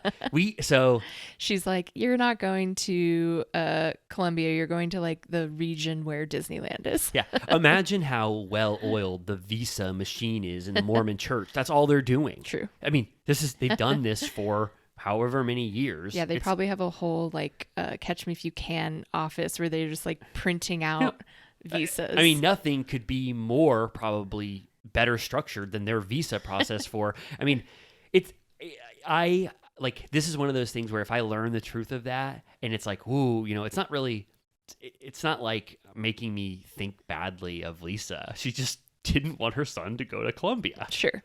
And, I mean, yeah, she was like, everybody knows you get held at gunpoint when you go there. Right. So I think it's probably most likely that that's what happened. That he either is just, she got his place switched. Right. In a way that's she's going to blame it on something else. Totally. Yeah. I also, this episode opens at Angie's house, and you know how her poodle has pink ears and like a pink tail? Yes. He or she, I think it's a girl dog, had like red shit all over her snout, and I couldn't tell if it was residual dye or if she had like a skin problem. No, because her tail is pink, so I think she was licking her ass and some of that dye wore off. Probably. Right? It looked whack. I'll be honest with you and to our listeners, I didn't notice that dog's red nose. Her like snout was all red. Like it looked like irritated. Oh, like that's a horrible. rash. I do like that dog, and it's definitely characteristic in terms of dogs. I've never seen a dog like that, but I do think she thinks that dog is giving a lot more than like the audience really cares about it. I mean, I love it. It's fine. But I'm not that blown away by that dog. Have you ever seen like a French bulldog that's been dyed to look like it has tiger spots? Let me think. Hold on one second. Do you mind if I take 30 seconds to think of that? No, I'm just kidding. I don't think so. That's a little more fun where you make your animal look like a different animal, maybe a tiger stripe. Oh, I like that. I didn't tell you, but speaking of, I dyed my 2 dogs. What color? Red and blue. I forgot to tell you. That's awesome. Speaking of dyed dogs. Oh, George is just red. Like miserable. I painted him red for some Dunked reason. him. So yeah, we get a little bit of a slice of life. They like Angie's dog. They like her brushing the hair. We get to see that Heather is setting up an event. And I will say, I thought the bad Mormon, no shade to Heather, but I thought the bad Mormon era was in the past. I felt like she had already celebrated it, but she's like, no, there's one more thing, an intimate book signing. And I'm glad she brought it up again. Yeah. Ultimately, I want to know more about bad Mormon. Why is it an ongoing thing that they're all like, LOL, we haven't read it?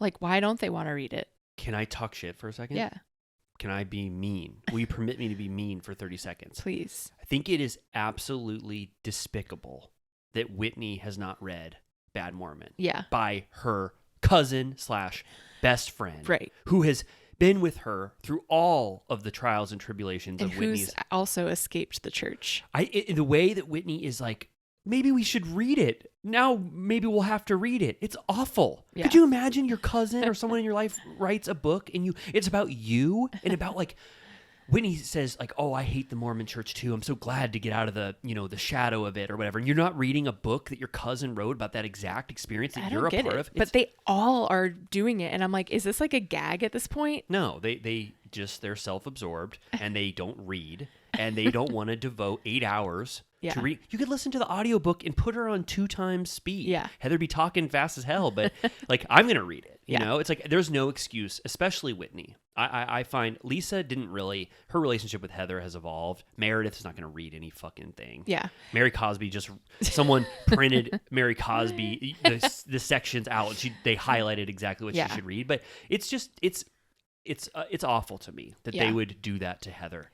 I've only recently played around with doing like 1.5 speed, and depending what it is, it can really work. I did it for the Matthew Perry book because he has a little bit of slow / slurred speech. Oh, he does, and kick it up to like 1.4. He's at a normal pace, and he's kind of ripping and it cut a couple hours off. That's awesome. I do about 1.2. I can't stand when someone's voice sounds artificial. I wonder if people do that to us. Maybe.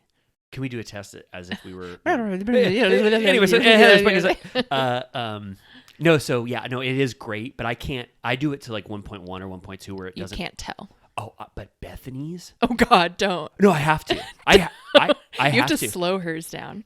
No, I Half have to. speed. No, because I just want the juice from Bethany's podcast. No, but that would cause an aneurysm. I know. I mean, she's a fast talker.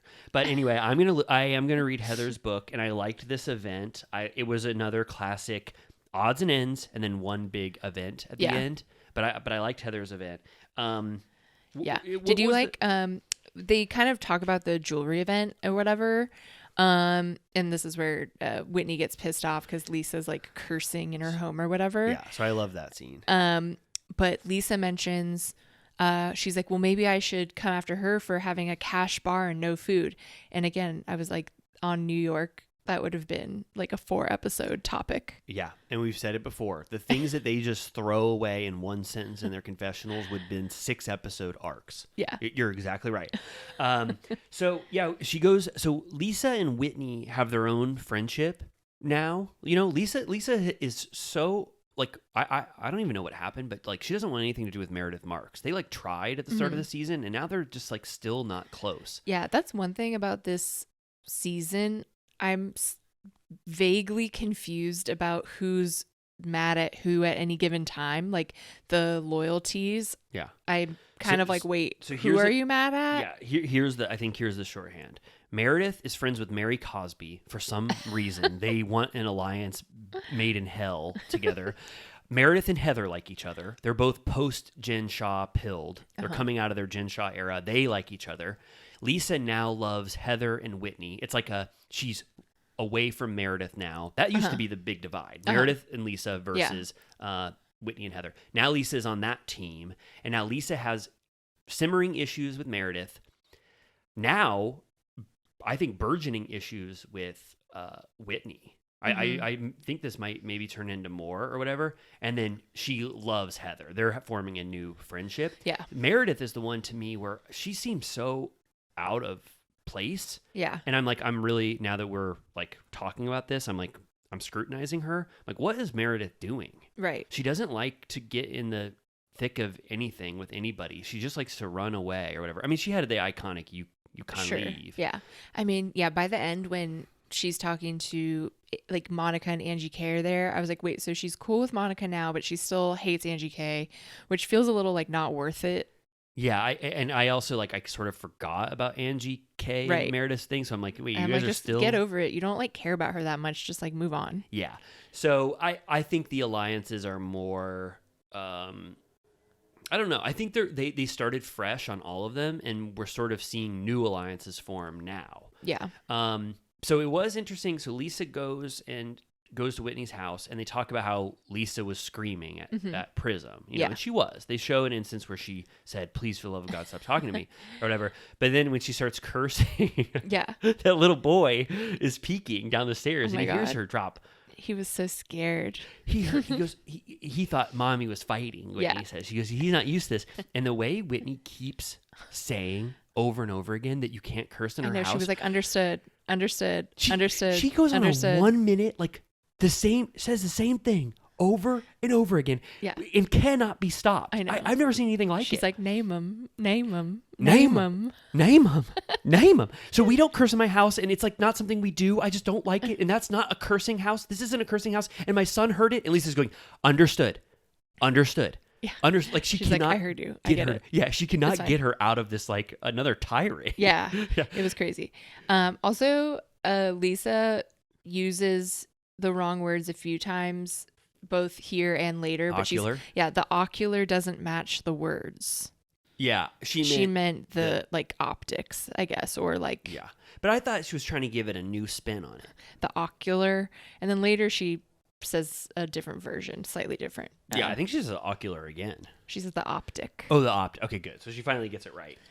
But I think it was funny seeing Lisa have to. I mean, she cursed. You know, it wasn't intentional. She just wanted to let off a few F-bombs. It's not her fault that little kid was peeking down the corner. You're filming about a fight. Like, what do you think? And if Whitney makes this a big deal, I will be even more mad that'll be awful. You better not ever talk about this cursing event that happened in your house again. She's going to be like, she came into my house. Whitney is running on fumes. Yeah. Whitney doesn't have a lot to do, and none of the storylines she's trying to offer up are working. The Justin shit. Yeah. What are her other storylines? And then I also her relationship to Heather is so sad. Mm-hmm. Was Whitney at Heather's event? Was she? I was thinking about it. There's no way she could have missed that, but also she didn't do anything notable or remarkable at that event. Right. Yeah. I just don't. I think that I don't know. I just think that relationship got so ruined by Whitney, and she's doing it more for a storyline than she is. Right. Actually mad at Heather. Yeah, because they were cute together. They were so cute. Okay, Heather at Mary's House of Horrors. Yeah. It's giving Wonka. It was giving Wonka. It was Susian, right? Those tall ass chairs. The chair backs are 8 feet tall. Yeah. So Heather has never been invited to Mary's home, and she goes, when you get that invite, you're like Grandpa Joe, right? Yes. In Willy Wonka. She says, you get up out of your bed that you're sleeping in with a bunch of different grandpas and grandmas, and you click your heels, and you jump up, and you go. Yeah, she was like, Grandpa Joe will only get out of bed to go 2 places, Wonka's factory and Mary Cosby's house. Yeah. And then so Heather does take this opportunity to go to the house. She gets the tour. There's did you say there's a big thing of gumballs, right? There's candies. Someone's making food. There's a Chanel museum. I didn't look at it. I need to look at it more closely. There was probably a lot of Chanel stuff. Shit looks fake. Yeah. the Elvis magazine. The Elvis mag, the green carpet, The walls were painted or had flavorings. lickable wallpaper. Wallpaper. And Mary, in her defense, which I don't need to defend Mary Cosby, but she did have a more even, positive tone. It could have gone much worse with Right. Heather. I just don't understand why everyone is like obsessed with being let in by Mary Cosby. Like, I'd be like, I'm scared of that woman. I don't want anything to do with her. We're all scared of her, but Yeah. they all know that there is a fan base that loves Mary's oddities, and she got to be firsthand witness to the oddities of Mary. Did you see? I think I sent it to you that people online are. Mary's son is like living in a house of horrors within those walls. Yeah. Like popping pills with Lick- his wife. Licking the wallpaper. He's like going nuts in his bedroom, and she And- has no idea. And I don't like, I knew I didn't want to know more about that house. And now that I know more, it's awful. He didn't give, when I saw him, he wasn't giving, I didn't know he was popping pills and opioids or whatever the hell he was doing, right? I didn't know. I thought he was just he like, seemed like a young boy. sort of like, what's that called? Like a homeschooled kid who maybe sheltered a little bit. I didn't know he was No, popping he's like- Xanny. He's like has a little dungeon down there. You showed me a picture. He had his tongue out, and he was like putting what's that? Little droppers of like acid on his tongue. I'm like, what Yeah, the? he's Mary? probably drinking like Robitussin down there. Lean. Yeah, he was on lean or whatever. I didn't know he was doing that. I don't think she knows either, or she's Mary. turning a blind eye. He Mary, needs Jesus. we got to talk to Mary at some point. Bobblehead. Who knows? I mean, I that's a thing. I don't know how much more I can know about Mary. I already know. saw her church, and it was Yeah. one of the most shocking things I've ever witnessed. And we just continually move on with our lives knowing that she married her step grandpa. It's just like, that's just one line of her Wikipedia entry, and we glaze over it now. It's insane. But she goes, Heather, I've got a bone to pick with you. I read an excerpt of the 2 sentences I was included, and I don't think it was accurate. And then she reads a sentence, and it's like, Mary Cosby is poised and someone that you really want to tiptoe around. It was like very not egregious at all. No, right? it was inoffensive. And Heather goes, if anything, I was catering to her knowing that she was read it, and I didn't want to get on her bad side. So it was just, there was And she's like, well, you've said some stuff to me. And she's like what? And she's like, you remember you said that I didn't know that I looked inbred, and they rolled the clip. Yeah. And she's like, there she goes, doesn't even know that she looks inbred. And she's like, do you think I look inbred? And she goes, I do. And Heather, well, yeah. First of all, Heather does not look. Why are you inbred. allowed to say that? The whatever separates the mind from mouth in Mary's life doesn't exist, and she wanted to blatantly say her opinion, which is that Heather looks inbred. They should have used that as an example on did you watch the like Shade Assassins No, not yet. Bravo thing? They did a thing where they quoted like different shady comments, and then they would have the sign that said either like too far or like just right or whatever. And wow. they should have done that one, because Yeah. I feel like people would have been like, yeah, that one's a little fucked. Was Candace on Shade Assassins? Yes. She gets too far sometimes, right? Like, Yeah. if you were switching the sign over. But basically on every single one, everyone voted that it was okay. Yeah, that's good. Yeah, no, I really, yeah, I think Candace is just so good at insults that like people can't believe it, and they're like stunned by the things she says. Yeah. But anyway, Mary, she did, besides calling Heather inbred, looking inbred, besides that little blip, she did keep her cool. Yeah. When Heather said, "You've said some things about me." Do you remember when Whitney had that same argument when she brought up to Mary those text The messages? texts. Mary was out the door in 2 seconds. I She know. couldn't listen to it for 1 second, but she wants things to work with Heather, it seems. Yeah. Yeah. So this was best case scenario. Yeah. You get called inbred, you sit in those Dr. Seuss chairs, and you leave. Yeah. She was like, okay, bye. Also, though, it's more offensive than they gave it credit for that Mary said that there were lies in Heather's book. Because imagine you wrote a book and someone's like, that's a full-blown lie. You're like, no, it's not. Like, this is my book. Please don't talk shit about my But book's- also the quote like didn't have any like facts. No. Like it was just about her impression of her. No, it wasn't bad at all. But I don't know. That's just like what I said. I mean, she got out pretty much unscathed. Yeah. Just one scathing horrible Yeah. thing. Do you think that we should be worried that no one's going to listen to our podcast anymore because they're only going to listen to Meredith and Seth's podcast? I got worried the minute. Well, first of all, I said this is giving turtle time when I saw Meredith and Seth. Their microphones could not have been further away from them or closer together. I do not like Seth's energy. Yeah. He gives me like, what's that called? Class clown vibes. Adult class clown. Like he started doing those mouth noises and like sipping his coffee. Oh, right. Like this sort of like base level of humor. Like I get the sense that Meredith is like, please, enough. Yeah. Stop. You know. Yeah. They were flopping left and right. I don't understand why they decided to sit the way they did to record. They sat on the couch while the microphones were on the coffee table, very far away from them. Their microphones were right next to each other, even though they were sitting further apart. Yeah. Meredith was FaceTiming on her phone with someone, so his video is very small, while he was instructing her how to record remotely. And then they get into their whole marriage and like near divorce, and they're posting up they did, and she was getting into like, she thought, oh, sounds like President Biden is flying overhead. Is he supposed to be here today? Maybe.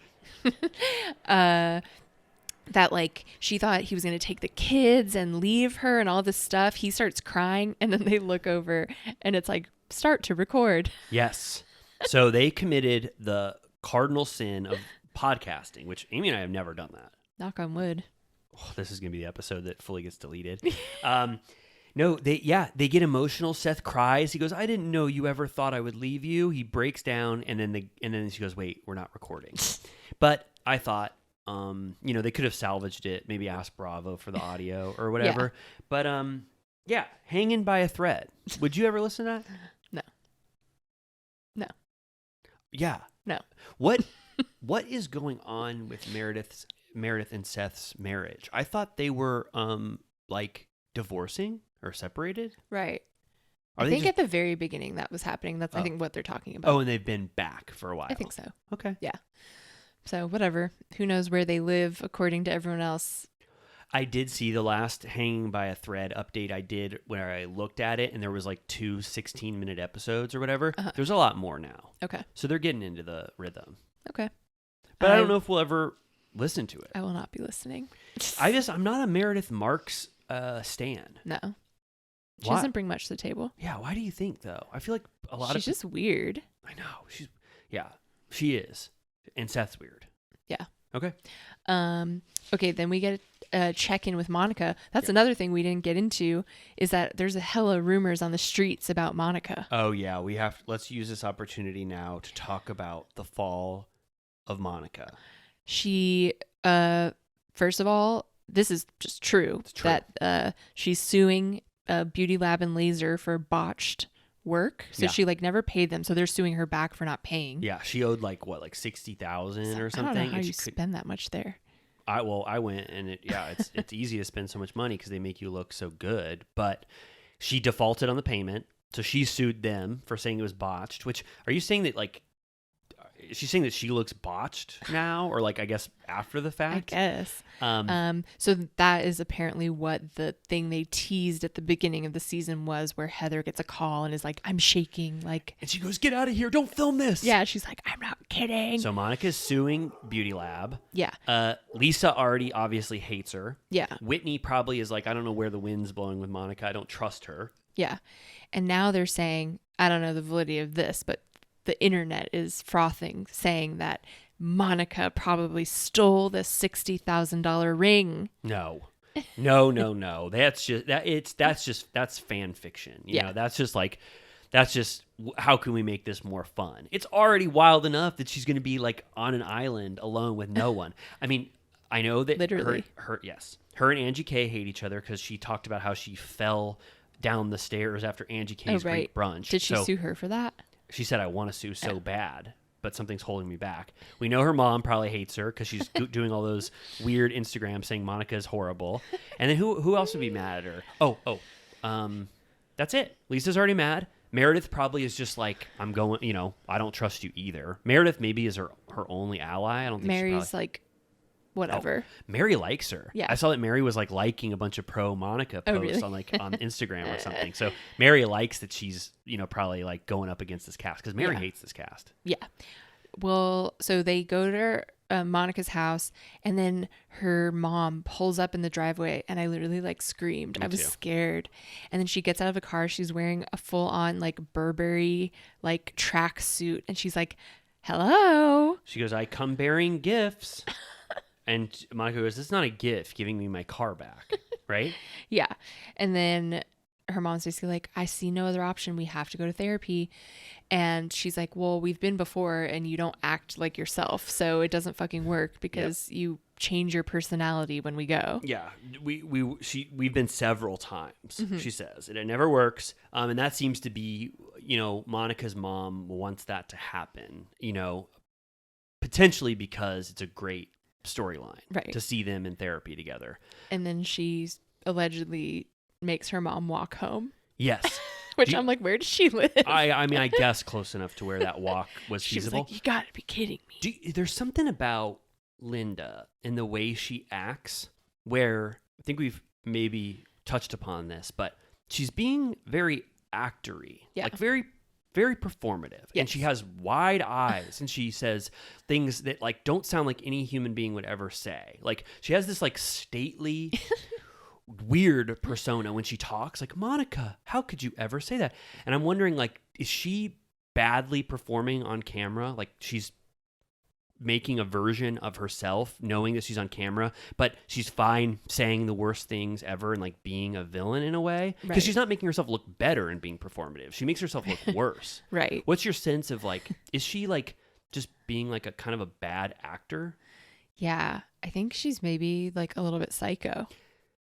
Yeah, like Monica is so naturalistic. If Monica's acting, she's an amazing actor. Yeah. Because she just like, the things that come off the top of her head, like everything sounds very authentic when she says it. She's quick-witted. Yeah. She doesn't sound contrived, formulated, but the mom does. Yeah. And you can tell Monica like shuts down in opposition to her mom's like over Yeah. whatever zealous persona. Yeah. She's just like, she's immediately like, "No, Yeah. like not buying it. No, thank you. We've been to therapy. You're full of shit." Like she's just like trying to be like, "I'm not like entertaining this." Yeah. Yeah. This was the least amount of Monica that we've had in like 4 It's true. episodes, right? Yeah.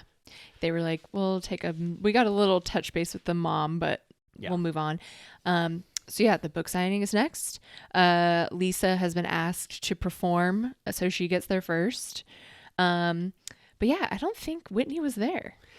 So I was thinking about, I was actually tossing and turning last night thinking about Turtle Time and like what we were going to say. And I was like, was Whitney at the book signing? Because that means that like their relationship is even worse than I thought. Yeah, I didn't write Because so her name. Angie is laughing with Monica. I know Meredith is Uh-huh. there because Meredith and Monica talk, and Meredith and Lisa talk. I don't remember, but I just don't remember even one moment of Whitney. So I No. don't know if she went. I don't think she did. That's And they don't like set it up to say like she had something else or no, whatever. no. She's just like absent from this like big event that Heather's putting on. Right. Yeah. So yeah, Monica's filling in Meredith. She's like making Lisa sound really bad. Yeah. And then Lisa performs Away in a Manger, but then it's like, and Monica's like, "I want a refund. I hate this." I didn't like it. And I'm like, she's like joking. Yes. Like, They're like, "Oh my God, Lisa's rap was so bad. Her obviously corny, silly rap was very bad." It's like, Yeah. yes, that was the point. I give Lisa so much credit for doing something embarrassing like that. Up there. totally. Yeah. She transitions from Away in a Manger to like a choir comes in and she does like a like yo yo yo. Yes, like a Kendall Roy, like Yeah. very just silly rap version of Away in a Manger. I mean, Did you hear that Leo rapped at his 49th birthday? I'm proud of him. Is there footage? Yeah, There TMZ is? has it. I He was need to rapping watch his it. ass off. He was doing. He's like L to the OG. Yeah, no, he was singing. He was singing Fresh Prince of Bel Air. Okay. How's that song go again? West Philadelphia, Yeah, it born was- and raised it on was- the playgrounds where I spent most of my days. Yeah. It was like it was 90s, I think, rap. But I'm like, obviously it's lame to sometimes, you know, to watch people rap, but give them credit, right? Can't they Where just credit rap is sometime? due. Yeah. Can't people just With his baseball cap like so far over his face, you like can't even see his mouth. Yeah, I was proud of him. 49, and you want to rap your Can't ass believe off in he's front of 49. what does that make you feel? To like he's old? Kinda. Oh, To still be living the way he lives. He lives like Shep. He You needs a think? relationship. do you think he wants to? I think we've talked about this. I think he wants the Jack Nicholson way out, Yeah. where you get a big boat that says, you know, what would it be called? A hoagie and a cigarette. Yeah, and he's just, you know, sort of lets himself go, and he just parties on a boat with a bunch of models. It's fine. I know, I agree.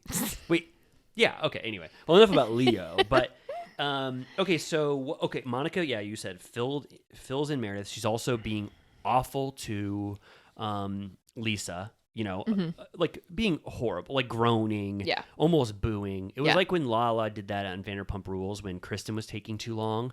Do you remember when Kristen was taking too long at Katie's like bachelorette or whatever? It wasn't a bachelor. Well, anyway, never mind. But Lala was doing the same thing, just like Monica, where she was groaning at Kristen, going, wrap it up, being very, I don't know. I get secondhand embarrassment when someone does that. Yeah, for sure. But yeah, then there's the sweet part of Heather's, you know, reading and all the fans hugging her, and it was very sweet. And Heather's so cute with her daughters. Yes. Like they're proud of her, and she was asking them like, should I write another book? And they were like, if you want to do that, you should, blah, blah, blah. And I think they're very cute. Me too. But yeah, then Angie and Meredith get into it. It's, you know, they hate each other still by the end. Angie just, I don't know. Angie like wanted a little more piece of that Meredith thing. And she's like, thanks for not running away and letting me just like talk to you or whatever. But Meredith just wants nothing to do with Angie. Like she's just shutting it down. She's like, I will not Yeah. participate in this anymore. So Angie needs to give it up. Yeah. Like- Like who cares? Yes. And then there's a final scene between Lisa and Angie. Basically, Angie's like, low key, I kind of made up with Monica. Like, Yeah. I'm not going to be best friends with her, but we can be cordial. We kind of like made up on the side, which you didn't know. Yeah. And she was like, Lisa, I'll be honest, I was scared of your reaction because the way you reacted to me painting birdhouses with Heather, which That was then valid. They show Lisa's rant when that happens. And it's like, Angie is, so Monica, they're like polar opposites. Angie doesn't know how to operate in this new environment, and she's making a lot of mistakes. She doesn't know, she's not, I like her, but she's doing the worst examples of like how you should operate. Like she's creating alliances with people and then like forsaking them because she's just not being genuine. I want to see Angie be genuine to herself. Yeah. Everything now, I get the sense that she's just trying to figure out what's best for the cameras. That's why she keeps confronting Meredith. She's like, this will be good for me. Yeah. But anyway, I think she just admits to Lisa that like, I should have kept you more in the know of my evolving friendship with Monica. And Lisa goes, that's all I ask. And then it's like repaired. Yeah. It's like, we're good. It was fine. Yeah. And then it was also sweet. Lisa had a similar moment with Heather where Heather finally articulates what stuck in her craw about Jack's mission. Oh, right. Was that she was like, I want people to know that like I had to adhere to the rules, but there's other people that like get away with things like this whole different Right. side of Mormon thing. And I just wanted, what did she say? Like I wanted like people to know that like that's what upsets me is that like I had to be so strict. It was in my Mormon. different for me was- and for most people. Yeah. You and, know, and Lisa like just, don't get it twisted. Like there's usually Mormonism isn't as chill as you make it out to and be. Lisa goes, that's what you wanted. I'll totally give you that. Thank you so much. Yeah. And then they repair their friendship. Yeah. And I think Heather and Lisa's friendship is really beautiful. Mm-hmm. I think of all the cast members, like they really do have a lot in common and they're really fun together. Yeah. So I'm excited to see the future of that friendship. Same. And then next week, the preview is finally that prairie lunch or whatever where shit goes down.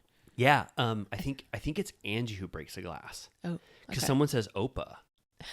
No, really. She says Opa and then she breaks it. But That's funny. if that's true, that's a dock against Angie. Yeah. If it's her breaking a glass, I really, Violence is never the answer. I just don't think you can't, no more breaking glass. Yeah. It's too much of a trope at this point. Yeah. So is throwing drinks on people. Yeah. Taylor got away with it on Southern Charm this week because it was real. That was so earned. Yeah. That's the exception. Lucky for him, she was almost done with her wine. I It know. wasn't that much. It was just like a splash. Yeah. Okay. So, what was Salt Lake City delved into enough, you think? I think so. I mean, Not a lot happened. yeah, You it's know? more like I gave it the benefit of the doubt just because this season has been so good and I Yeah. actually care about all these dynamics. But it was a lackluster episode compared to other Yeah, episodes. mid-season, and then we'll have that trip soon enough. It'll be Yeah. fun. But yeah, Beverly Hills. Yes, Beverly Hills. How do you feel? Should we go right into it? Yeah. Okay. I thought this was a good episode. Me too. It was to me it was like Salt Lake City where well, let's just talk about it. It was a little lackluster to me, except for the two main things that were awesome: the elevator and then Yeah. Sutton's deranged Name peak. 'em. Yeah, name 'em. That was good. Well, also, I was shot right back into BravoCon because there were multiple locations in this Vegas episode that we had been. Yeah. They visited the hallowed halls of the Delano where we met all the Bravo celebrities. There was an appearance by the Michael Jackson show, which I don't know if we got into it on the main feed, but our inside joke the entire BravoCon trip was hee hee. Yeah, we were like, I mean, say what you will about Michael Jackson, but he really embodied our spirits while we were in Vegas, and we couldn't stop doing the hee. But anyway, yeah, it brought me back too. Like I don't know, the timing of this is just so wild that it brings me back completely to our BravoCon I know. experience. I recognized it immediately. I was like, that's the Delano. Yeah. What if they had gone to Rhythm and Riffs? Oh my and God. Kyle had gone on stage with the cover band and started singing? What would you have That would have done? been insane. I know. Do you wish that we went to that bull riding bar? I wanted to go, was it called Gillies? Something like that. I wanted to go to Gillies so bad. I didn't know that existed. I know. but then Where was that? I know, but then I realized like every single type of bar exists in Vegas. It's true. That was fun. I know. So so this is more like, this episode was like, let's just show this Vegas trip, sort Yeah. of like the last day of the Vegas trip. Mhm. And I did feel though, like the two lunches or dinners that like the Erica and Crystal and then the Dorit and Kyle, they sort of felt like they just needed an excuse for two people to have scenes while they're in Vegas. I know. I was like, why are they all getting lunch separately? yeah, it was really weird. It was just like, can we have something substantial or generate some sort of conflict or whatever from these two sit downs? Yeah, they needed everyone to be able to talk about everyone else. Yeah. Did you like when Dorit called PK and told her about how Sutton got offended at the Magic Mike show? He was like, you should have told her to go see Mary Poppins down the road. Yeah, I like that. I like that. That was a good little PK blip. And then Kyle calls Mauricio, and I'm like, I hate listening to them talk to each other. It's so bleak. Like, Yeah. she hates him. Yeah, she goes, so how was the dinner with PK? And he goes, all was good. And she goes, can you give me the girl version of that? Because like he said absolutely nothing. Yeah. Yeah, so Crystal and Erica never thought I'd see them go to lunch. Yeah, but why? Like, why did they? And why did that happen? Like, what was the purpose of it? I don't know. It Crystal didn't make sense. I think we talked about the beginning of this episode, if I'm remembering correctly, but it just sounded like us to get the Erica scoop about Yeah. her mindset from Crystal. But like, Right. Crystal didn't have anything to say. Erica didn't really have anything profound to say. No. I did like that Erica said that her outfit was Crystal Connors pilled. Always down for a Showgirls reference. And I just feel like I would have the most in common with Erica. Really? Of this cast? Yeah. Oh, wow. But I would also, I mean, I'm not saying I don't want to hang out with Kyle because she's sober now, but I would like to hang out with the previously party Kyle. Okay. Yeah, I'm trying to think of who my best friend on this cast would be. I'm thinking Sutton. I think I would get along best with Sutton. Okay. But I mean, you know, I do think it was a little odd, her behavior at her house. But before this episode, I would have said I have the most camaraderie potentially with Sutton. Okay. I have sort of an Avi vibe. Okay. Is that his name? I think so. Okay. Yeah. So yeah, then Sutton and Garcelle do the gondolas at the Venetian. And what was conveyed there? Nada. Bravo, they're already trying to meme that gondolier. They said, gondolier, you gotta sing and like interrupt them. It was They're like, it's iconic. yeah. And I was like, next, skip. me too. clip. And they didn't actually talk about anything. No. And that was the Venetian. Yeah. Okay. Oh my God, there's like helicopters all day long. And then Dorit and Kyle, I'm like, well, it makes sense for them to get lunch because they're actually friends. Yeah. And I've been to the restaurant they go Really? to. What was it? What was it called? I forget, but it's at the Resorts World. And I recognize they sell wine there. Like there's like a wine wall. Oh. And our friend Lindsay, shout out, I know you're listening. We went to Vegas when she found out she told me she was having a baby in Vegas. And so we were at that wine bar and they had the Lady Gaga champagne. Oh. And we were like, you should buy it and drink it when you have your baby. And she did. Whoa, really? Yeah. What's that champagne called? What brand was it? Oh, it's It okay. Was, I don't mean it to put you on was the spot. like a nice Oh, that's cool. champagne. One time I was in Vegas. This story is not nearly as good as yours, but I got to go to the Lady Gaga museum that they had one time in Vegas wow. at the Nomad because Oh, she was wow. performing. You know, Yeah, it was when I've she had been to her- that. I went to the jazz and piano. You did? Yeah. Was it cool? Incredible. Oh my god. She's the best. Wow, I love Lady Gaga too. Love her. I'm proud of her. Okay, so the reason why I thought this episode was lackluster because those 3 scenes where they did one-on-ones, none of them really hit that hard. Even Kyle and Dorit's was the most interesting, but we already sort of know this. Kyle and Dorit have already talked about this, but this was, I guess, Kyle was willing to go the furthest in her talk about Mauricio and her relationship. It's the Right. first time where she alluded to this might not work out. Yeah. And like Dorit is like, are you worried about your are you worried about like that you might not last basically? And she looks like she's gonna cry. Yeah. Yeah. She's welling up with tears. Yeah. Um, Also I didn't love when they were all talking about this segment where they're all eating separately. It kind of flips back and forth, but they're saying how it's annoying that Kyle doesn't drink and that she was like exercising or whatever.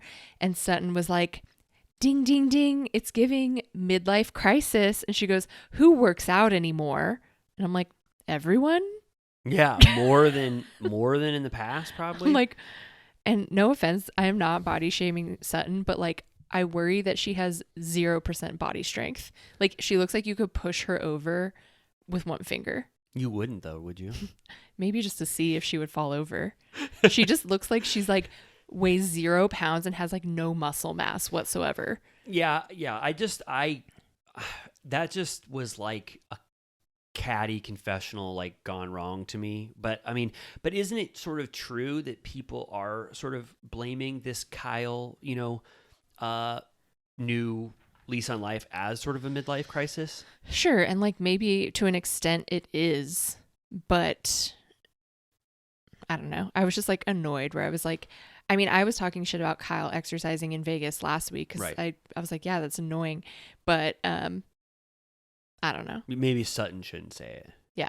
I'm on the opposite end where like I didn't like that they're doing the thing where it's like we want fun Kyle back. They didn't Right. go all the way with it. They Yeah. didn't do a 10 out of 10, but Dorit was even saying like I miss the Kyle that we'd go on trips and like Right. we would. It's like Kyle's being just as fun. I I'm not know. noticing and then Kyle even says like I'm not even doing the thing where I order soda water and pretend there's vodka in it. Right. So that she means she's, used like- to fake it. So she's pretended that she's like been drunk before in scenes. I Yeah. feel like that's what Lisa Rinna was doing a lot of the time. Yeah. Lisa Rinna was never drunk on camera. Like take a shot and throw it over your shoulder. She'd go, the times where she'd pretend she's drunk, she'd be, I'm drunk for the first time. Or she'd be like, I'm drunk. And it's like, you're not drunk at Yeah. all. While all the real drinkers like made fools of themselves, like Erica told like a 12-year-old to get fucked. Yeah. And then Kyle was like, your miscarriage is fake. Oh, Like- no. Yeah, we've seen them drunk. Kyle shoving Sutton saying, don't talk about your miscarriage. Erica doing that. Sutton was just drunk as fuck at Magic Mike. Like, that's drunk. I'm like, that's the real. yeah. Also, Erica sort of opens up to Crystal a little bit about like, Erica is like in her, like, I don't know, like well-adjusted era. Yes. Erica was very powerful this episode. I Yeah. just want to say it before I forget. Erica's moments of power at the elevator, that was powerful. Yeah. Right? Yeah. And Multiple times where she sort of opens up about her marriage and Yes. how she misses certain things. Like she's honest about, she's like, of course I miss like not being fully taken care of. It's stressful. She was like, Yeah. I'm worried about paying the bills. Although it is funny that she goes like, I went from having everything to having nothing. And I'm like, I'm pretty sure your house costs 10 grand a month. Like, that's not nothing. Yeah. But I understand in comparison, but still, like, to most people, she makes so much more than like anyone in Yeah. America. Dorit's, yeah, totally. Dorit's really making it like her thing this season to like be against Erica. Like in every confessional, she's like talking shit about Erica. Even that like lioness Oh, right. speech that Erica gave. I don't know what that's about. Like if Right. Dorit wants this to be the season where she goes up against Erica. Still mad about the BravoCon 2022. Yeah, I guess. But yeah, I do like this new Erica. She's less I don't know. I mean, she was going through the worst thing you could ever go through on Totally. camera, and it's like she was so defensive, and everything she said was like scrutinized because people thought she was literally stealing money from Yeah. victims or whatever. And now she feels a lot lighter. But when you piss Erica off, she's still so powerful. And that elevator scene was like, why shouldn't she have done that? Do you think that she was implying that it was truly God sent? No. That she did not set it up? Yeah. Well, I guess, I mean, we can, is there anything that happens before? I mean, the bull riding shit, I was like, we don't really need to talk about that. Right. Right. Well, I just want to say there was a brief mention of Oliver and Raquel. They tried to like bring that story in a little bit. Like, yeah. Just because they were like, remember that? I was like, not really. That happened? Yeah. But yeah, they do another card game at dinner. They're talking about, monogamy, and they talk about money. And I did think it was funny that like Sutton is like pro billionaire. She was? She was like, I wouldn't mind it. Oh, right. Because Dorit says, I've met a few billionaires in my life, and I wouldn't wish that billionaire lifestyle upon anyone. And Sutton says, Sutton wants more money. Yeah, she's kind of like a fiend. She wants so much money. And also when they were doing that thing of like, do you have enough money where it doesn't make you happy? I noticed that Kyle was noticeably silent. I think Kyle and Mauricio are obviously rich as hell. They're so rich. So I think she didn't want to answer that, yes, we've probably made enough money, and it obviously doesn't make us happier. Right. Like we're going through the worst time of our lives now. Yeah, there's a ceiling for sure. Yeah. But yeah, Crystal didn't talk once. No. No. Crystal, no. No. Crystal, I don't know. I mean, I can't make the case for Crystal continuing on. She really, every opportunity she gets handed, she does She's nothing. literally not even worth being a friend of.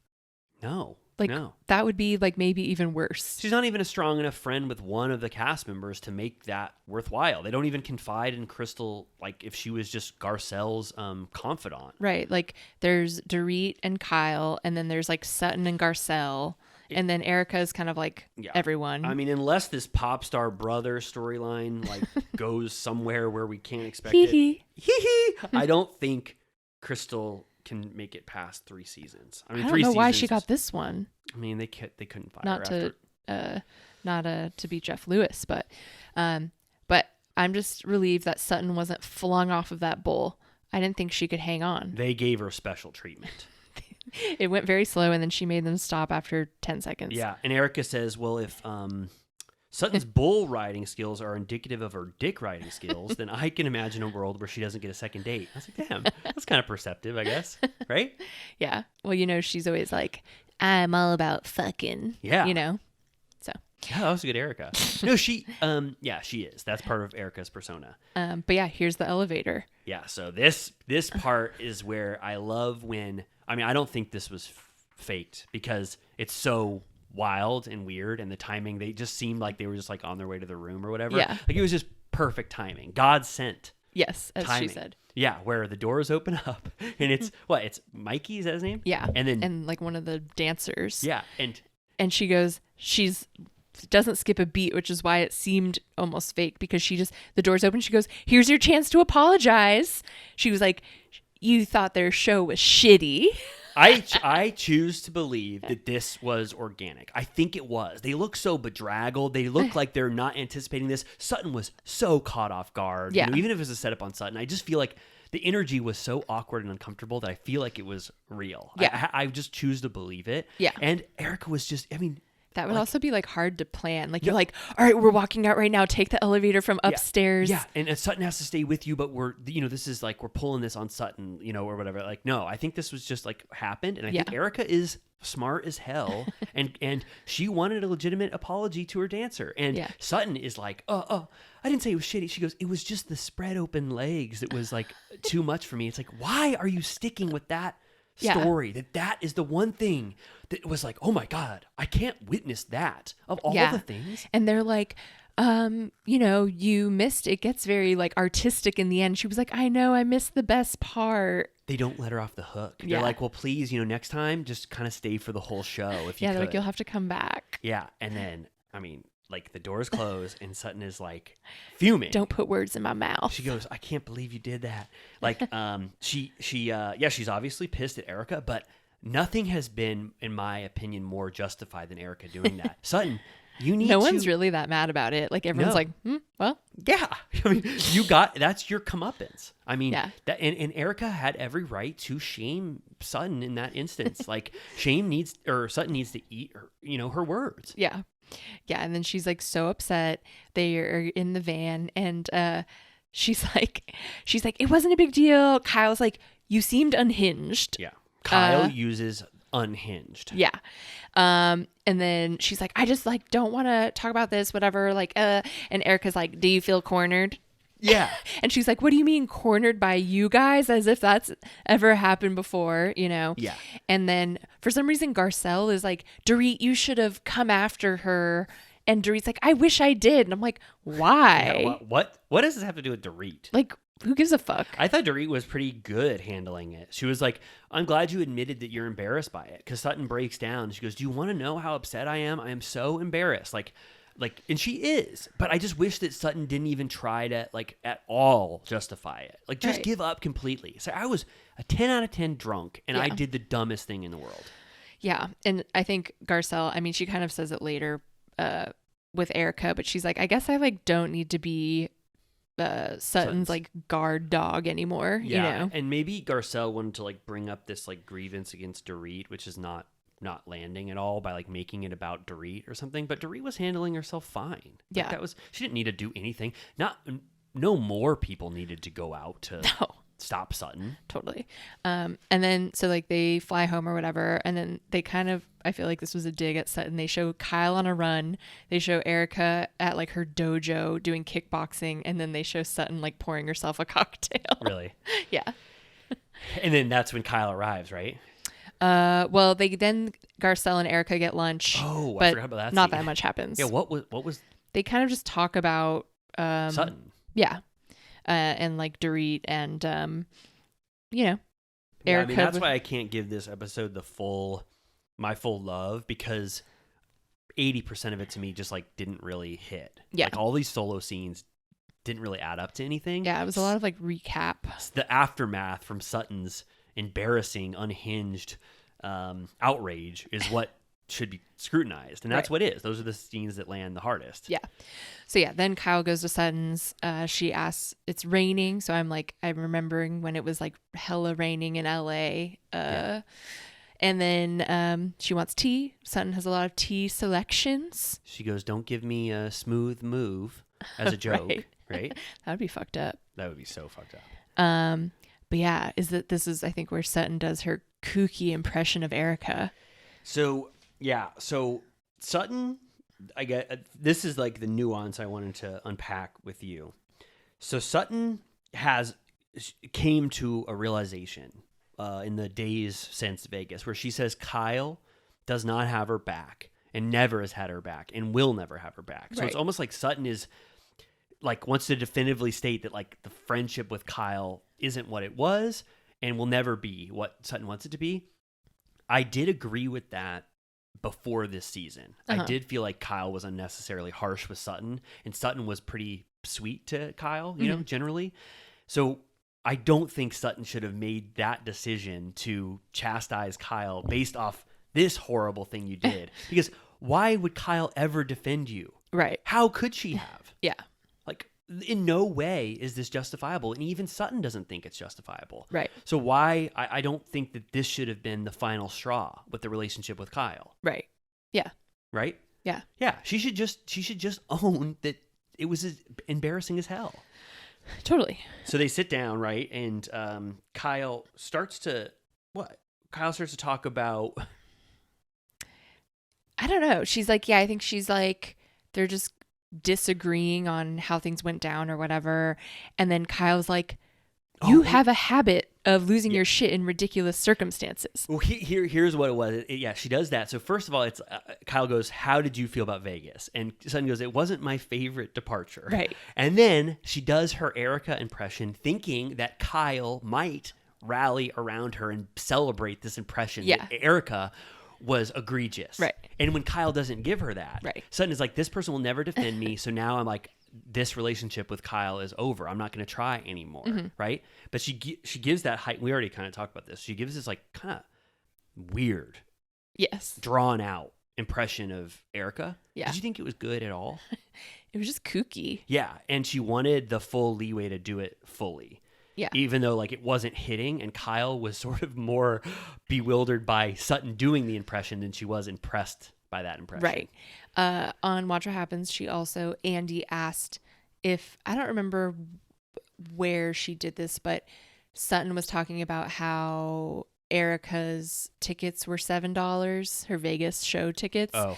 And Andy was like, do you feel bad? Do you wish you didn't say that? And she was like, someone asked me and I said, I heard they're $7 and they said, no, they're $1.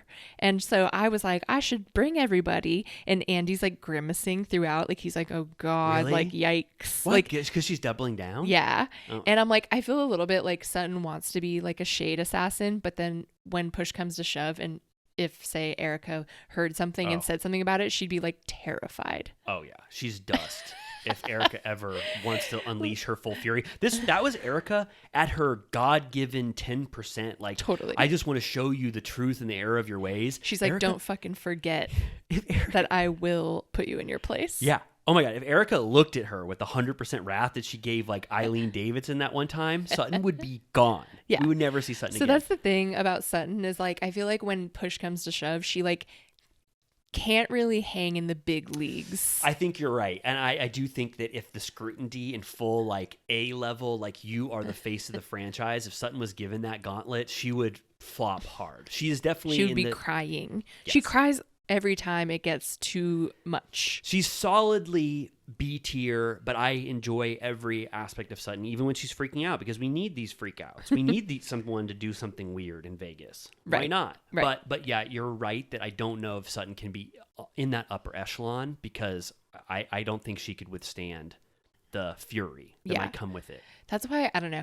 I'm not gonna go out on a limb and defend Erica's potential crimes or feigned ignorance to crimes. I tend to think that she just turned a blind eye and was like, I literally don't know what the fuck he's up to over there. Probably some illegal shit, but I don't know, like whatever. But you gotta say, like, Erica holds her own always, even though she was being an absolute demon last season and representing herself poorly. She's like, I feel safe in her leadership. Yeah, me too. And I don't mind if someone's a demon. Right. Like I could watch a demon. I think she's I think the devil and God are raging inside of her, and now she's doing the God version, and the God version is fun to watch. Yeah. Like, she took that opportunity to be like, this was a message from God for me to, Totally seek it's retribution. Like, remember, like, when she first started, she was Yolanda's friend. Yeah. And they were both a very like clean duo. Like, she didn't really start shit at the beginning. She was like the nice, like, rich person who had this crazy alter ego, but she was like kind of just like a, like a professional, like even keeled person at the beginning. Cold though. Cold was a part of her persona. But like, she was just kind of like happy to be here, Yes. like whatever. It's so, to me, remarkable how Lisa Vanderpump, like, talk about like someone who could not withstand Erica's scrutiny. A screw went loose on Lisa when she encountered Erica. She could not. The power of Erica was like too much for Lisa. It like boggled her mind that that she couldn't control Erica. That Erica had her own mind. Totally. Yeah, So anyway, that was exciting. Yeah, so Kyle doesn't give Sutton what she wants in this scene. Sutton wanted a operatic version of Erica. It doesn't land well. Kyle Yeah. goes, "Are you okay?" She's like, yeah, so this is where she goes like, you have a habit of losing your shit in ridiculous circumstances. Name 'em. Name them. Name them. So let me Name think 'em. of a couple. Name 'em. So yeah, I can think of a couple. Just give me a Name 'em. second. Stop Name interrupting me. 'em. It's like no one could think of things on the top of your head And when then- someone's saying name them at you. And then Kyle's like in shock with like Yes. her jaw dropped, and she goes, name them. Yeah. Okay, now And she's pointing. She keeps like putting her finger out. Name them. Sutton's fully in the wrong, and nothing she did is justified, and I'm embarrassed for her. But name 'em is iconic. It is. It's saying name 'em 15 times in a row, nonstop, so people can't even get a word in edgewise, is iconic. I haven't had enough time yet to see if it's been memed, but I'm sure it has. Yeah, I mean, I've seen a little bit of name 'em already, but it's kind of funny because Kyle, even on the spot, can name a few, and in Kyle's defense, they just got through a really egregious, unhinged moment. So can't she just be talking about the one time that just happened? Well, I had forgotten about the like face roller, her like emotional support face roller. Yeah, but like I just remember like I was supportive of all instances of Sutton versus Crystal, so I didn't consider those egregious displays of unhinged behavior. But I just didn't think Sutton doesn't need more, examples. Just let Kyle have the one. Yeah. And then Kyle's like, you didn't seem okay in Vegas, and you don't seem okay now, frankly. And I mean, it's true. So I want to ask you, is Sutton drunk? Very drunk? Or is it something else? Maybe both. I mean, I will say, I'm like, it's interesting that Teddy made that remark about her carrying around vodka. Yeah. And then Sutton made her comment about carrying around grapefruit. And then in the scene where she's like making a drink for herself, she is making a vodka grapefruit. So it is, I think it's more about that's just her preference and she needs it to be available for when she's drinking. But I don't know. I'm like, the ones that specifically only drink vodka, I'm always like, interesting. Yeah, right. Vodka is like the one. Yeah. Where it's like on its own, just the vodka drinker. I have to say, like, if I'm not thinking that there's something else going on, I do think she was just drunker than you'd think when Kyle showed up. Right. Her like. Well, when didn't you think that if you embarrassed yourself that royally the weekend before because you were drunk, that you wouldn't want to then talk about that weekend drunk again? No, you get drunk to forget the times when you were too drunk. Also, Sutton's reactions when Kyle calls her rude, her reactions are really delayed. I don't know if you saw that. Like when she goes, "You're being rude," and Sutton has like 2 seconds, and then she goes, like she's, visually, she like reacts way too delayed. And she's like, I don't like that word. Yeah. Or she's like, what do you mean by that? And she's like, you want me to get a dictionary? Kyle's like, pissed. Yeah. This season. Kyle's killing it. Yeah. I'm proud of Kyle. I do not care that she's not drinking. I think she's just as fun. I've been entertained. Me too. This is the first time I'm like, I'm just fully on Kyle's side in almost every instance. And normally I would have been like, given a lot more leeway to Sutton. And I'm like, Sutton, you're completely in the wrong. What the hell are you doing? Totally. So yeah, this was a good episode. I mean, the fact that even we could talk for like 30 minutes about it, it was good. Yeah. Just not fully, it wasn't fully fun the whole way through. Was there a preview for next week or no? I don't think there was. I was hearing that they're like getting ready for like Dinner Party from Hell Part 3 or something coming up. But Denise. Yeah, that's supposed to be that. So, okay. But Dinner Party from Hell Part 2, I remember being a huge disappointment. That was when like Erica got really mad at everybody. Oh, right. That was kind of just like upsetting. Yeah. And we will say next Thursday, we usually, our episodes come out on Friday. We record on Thursdays, and Beverly Hills is on Wednesday. Next Thursday is Thanksgiving. So we're going to have to record on Wednesday. So we're going to have to skip Beverly Hills next week and cover it the week after.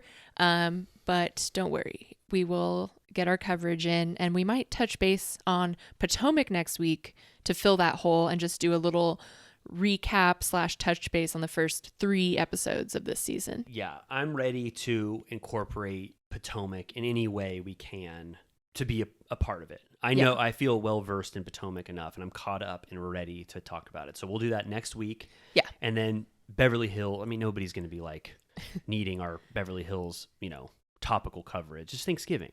Yeah. People, let us eat. Yeah, let us eat. And our episode will come out post-Thanksgiving, next week's episode. Yeah. We don't have to talk about it. But yeah, anyway. Yeah. So should we get in the Winter House Minute? Sure. I'm like, what even happened this week?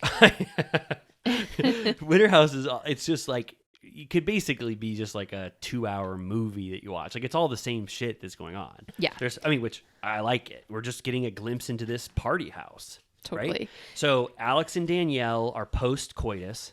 Yes. Right? They made love. Yep. And then a through line throughout this episode is that Alex has made love with Danielle, and now it seems like he wants to try another avenue. Switcheroni. Yeah, he's like, his Danielle era for him is over, and he wants to pursue anyone else that he could possibly get, right? I know. Jordan. It's kind of sad. Yeah, I didn't like it. I don't know if I've ever seen the gang this hungover. They looked rough. Yeah, they really did. Everyone was like swollen and like struggling. Yeah, like Schwartz is like, what are we doing today? We're doing horses and drinking or going on ATV. He goes, oh, that sounds perfect. And he's like guzzling water to like get back to himself. Kyle also looked hungover as hell. He looked terrible. And everyone was like, we need a night of rest. Yeah. Like they were excited for Bollywood night. I know. I felt bad for his event being when everyone felt like such shit. Because they're all like half of their... Yeah, imagine being like hungover and then having to do a whole day of activities and then eating like an Indian feast. I would just fall asleep immediately. At one point, Kyle's wearing the Schwartz and Sandy's hat. I got excited. Oh, he was? It was like the crossover event. Oh, yeah. That's fun. And Kyle's like, can Amanda get here already? He's like, I need Mother Hen to reel me in. Yeah, he wants to be reeled in, and Amanda does arrive. Yes. But she arrives, and she has no energy because she just got done being sick as hell. Norovirus. So she can't even really participate in the Winter House. She has to go to bed. She misses Bollywood night. Yeah. So she basically introduces herself, says it's great to meet you. She takes a house tour, and then she's just in bed for the rest of the episode. Yeah. But I don't blame her. She's sick as hell. She seems sick. Totally. I mean, also, I'm pretty sure norovirus is extremely contagious. I don't think I've ever had that. I haven't either, but it was going around this year. Oh, and wow. Maybe she waited out the quarantine time enough. Yeah. But And then one notable thing is that Casey, another through line throughout this episode is that Casey called Corey's girlfriend Sam trash, which we've Yes. already talked about it. And I thought that was one instance where she said she's trash, but then they show this montage. And Casey's been saying she's trash. She Left said it like and right. 10 times. She said it on the slopes. She said it to anyone who would listen the last night of partying. So it's gotten to the point where now Corey has heard it. Because how could he not? right. Kyle tells him. Yeah. He's like, I've been hearing. And I'm like, Kyle's our sweet producer in the Yes. house. Kyle is the producer surrogate on this show. He wants to know who's hooked up. He wants to know who is going to hook up. And he wants to know what conflict is about to happen Exactly. in the house. And yeah, just quickly, Corey shares that he got a motorcycle when he was 18 and immediately crashed it. Just had to share that. Yeah. But yeah, I also felt like this Bollywood night was another tie-in to make us want to watch Family Karma, because he calls his mom like a million times. And I was like, I kind of want to watch that show. Me too. It was sweet. And he goes, is it cool to call your mom 12 times while you're cooking dinner? And everybody goes, yeah, it's so cute. Yeah. And it is. It's sweet. I liked Schwartz in his Bollywood outfit, but still wearing slides. Right. Yeah, that was fun. But yeah, so Corey decides at dinner to very inorganically bring up the Sam shit He says, talk. I'm going to hold on to this thing for maximum impact. Yeah. And the minute Brian gives his beautiful speech about what this means to him, thank you for sharing your culture with me. I'm going to share my culture with you. And then Corey goes, well, now that we've done a positive end of things, I'm going to say something that's not positive, right? Yeah. And he basically is like, I've heard you've been talking shit. That's not really the vibe we're trying to have here in this family unit. And he's like, please stop. And then Danielle kind of pipes in and she was like, Sam is not trash. Like Yeah. she's great. I love her, whatever. And I was like, yikes. But immediately Casey's like, I felt really bad about that. Like, sorry. Yeah. So, and then they sort of, Danielle and Kyle chimes in because they know Sam. Kyle goes, so why do you think you said that? Like, they wanted to like unpack more. Yeah. And I like Casey more than you, I think. I thought Casey's apology was actually pretty beautiful. It's what Sutton should have done about the Magic Mike thing, where she Yeah. just goes, here's what happened. I'm uncomfortable in the house, so I resorted to a catty persona, sort of like a high school mean girl that I Yeah. never grew out of. I will never do that again, and I'm so sorry. And it almost like Corey is like stunned, and he goes, well, that's all I needed to hear. Yeah. And it's over. Totally. I love that. Yeah. Like, a normal show potentially could have dragged that out for the rest of this season. Yeah. And I love it was just nipped in the bud. That's natural. Totally. Sometimes somebody gives an apology that just fucking works. Yeah. Well, it's also like she doesn't even know that person. So Yeah. it's like there's nothing there. I like that she blamed it on her like weird psychology in the yeah. moment. She said she had mean girl in her blood. Yeah. Yeah, that was great. That was a great moment. Yeah. And then it appears that Alex still has eyes for Jordan. He told her he's still interested, and she's already said, like, absolutely not. Now, Like, I don't know what the hell's going on with Jordan because she's had quite a ride these last 3 episodes. She went from saying, I don't want to have sex with anybody in the house because I don't shit where I eat, to being obsessed with Corey to the point of crying over him. Right. To now saying, I want to get someone else other than Alex, but I can't wait to explore a relationship with someone. I'm like, what is going on? I know. Like, what? I don't know. Like, who do you actually like? Right. And I like Kyle was narrating throughout. He was like, yet again, proof that casual sex in this environment is impossible. Oh, right. And that sort of, and then Danielle is sort of also, yeah, like skeptically looking at all these interactions. Like Casey starts to talk with Alex, and Casey goes, hey, I noticed that Danielle like checks out anytime like I'm ever talking to you, you know? Yeah. And so Danielle is more infatuated with Alex than I think he is with her. Sure. Right? That's safe to It's say. kind of sad. Yes. Okay. And so then the next morning, they show Schwartz, who's like literally like staring into space. Like Yeah. he's just like mouth breathing for like 10 seconds. Yeah. And then there's a new Yachty coming, which I forgot about her. She was on the panel at BravoCon, and I had no idea who she was then. Which panel? The Winter House Charm or whatever the fuck it was called. Yeah, I haven't seen Below Deck for her era, so that Yeah. was just a complete surprise. Riley. Is it Riley? RHYLE. But you pronounce it just as my name? How were they saying I it? think they said Riley. Yeah. Because I kept, every time I heard her name, I kept perking up like they were talking about me. You wish. They were not. And she immediately comes in and they go, she's a wild card. And they go, Yeah. let's all go to a bar together, right? Yep. And then, oh my gosh, Schwartz in classic Schwartzy is like opening up. He's wearing a hat that he said, he was like, my dad almost died last year, so I'm wearing his old hat from his bar that he had in the 80s. Whoa. And I was like, he really will just like tell anybody about what's going on in his life at any given time. He also goes, yeah, I haven't been on a horse since I almost got, or that I got rushed over, what's that called? Stampeded by one, right? Yeah. It's like, wow, what is this Schwartz biography that we I learned? know. New He should details. write a book. But yeah, Danielle's like, Schwartz, you need to hit on Katie. Like, you need to take initiative. Katie has officially told the house that her attraction to Schwartz is now untenable, and she wants something to happen. Like, Yeah. But she wants him to make the first move. Right. So everyone's now telling Schwartz. He's like, can I change the subject? I don't want to. He does say, I don't know why, but I just feel like I'm being disrespectful to Katie. I mean, Katie's power over Schwartz, even in this know. instance, after like he's burned every bridge with her, but he just thinks that he knows Katie will be so pissed. He said he's overcorrecting for the Raquel makeout. Yep. Which they rolled that clip. Yep. Which it's just funny that the Raquel makeout was such a bad idea and like so offensive, but then like this wouldn't be at all. No, he's so in his right to do this. I mean, he can.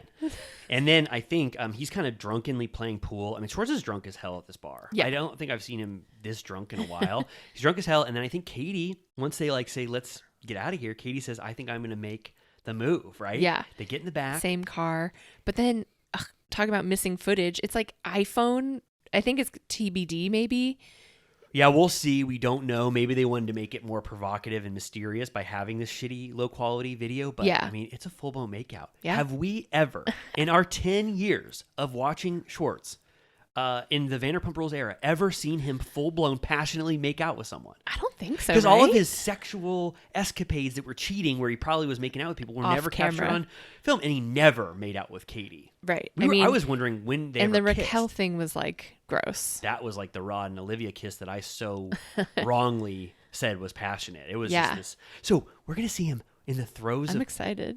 I mean, I'm titillated. I'm titillated just because I do want to see. I want to see. I'm like Katie Maloney. That era is over. She's already had the Satchel minute. She made love to Satchel. The best sex of her life, she said. Had to change the sheets. She had to change the sheets. They were soaking wet. So let Schwartz. Why can't we also embrace Schwartz post? Like, yeah, I want to see him in a scenario where he's having a single life. We never have seen this side of Yeah, him. totally. I'm So- stoked. I have a feeling he's going to immediately like make it Yeah. embarrassing. I feel like he's going to ignore her for the rest of the trip. Yeah. Or he's going to be like, oh, like, we shouldn't have done that. Like, Yeah, I think it's going to kind of maybe dampen his or hamper his vibe for the rest of it. Yeah. But I hope he can get this self-consciousness, out of it and just embrace it. Yeah. Did you see also when he has to text like his manager to be like, what are the flight dates for the reunion? Yeah. Like that's probably all he's thinking about. Totally. Terrified. Terrified. Getting his Xanax prescription ready. Totally. Okay. I mean, I think that was the amount of scrutiny that Winter House needs, right? Totally. I can't wait to see that makeout. Oh yeah, and I have to say, I like love every cast member on the show. Even Corey, I'm fine with what he's bringing. That was funny for him to bring up the trash thing in the middle of the Bollywood dinner. Like Yeah. that was fine. Yeah. And I have to see him through Amanda's eyes, those loving Right. eyes. Yeah. No, like I said before, I thought that this was going to be an annoying grouping just to promote Me their shows, and it turned out to just be a good group. Like the casting was good. The under 42s on Below Deck are great as well. I really Yeah. like Alex. I mean, even though he's behaving badly. Oh my God. I'm still not over him just like being in the nude in Jordan's bathroom without yeah. her consent. Oh, right, I forgot about that. I don't like Alex. And then, yeah, Brian, obviously. Brian Benny's a shining star. Yeah. I want to watch everything he's ever done. Yeah, so it's fun. It's cool. I mean, Yeah. it just makes me want to party, when I watch it. I'm like, I want to Totally. play Flip Cup and, like, light a fire and chug Totally. alcohol. Yeah. Maybe I'll watch Family Karma over Christmas or something. Wow, what a wonderful Christmas gift. That'd be sweet. Okay, cool. All right, well, what the hell? 2 hours, 30 minutes? Gotta love it. Okay, self-assessment. How did we do this week? Slay. Yeah, it was a sleigh? You think so? Slayeroni. Oh my God! Hashtag Slayeroni. All right, good. All right, well, yeah, I feel like, come on, we hit the goddamn points, right? We said it all. We said it all. Yeah, like we said, if you want that bonus BravoCon talk and footage, it's on the Patreon, as well as our Vanderpump recap.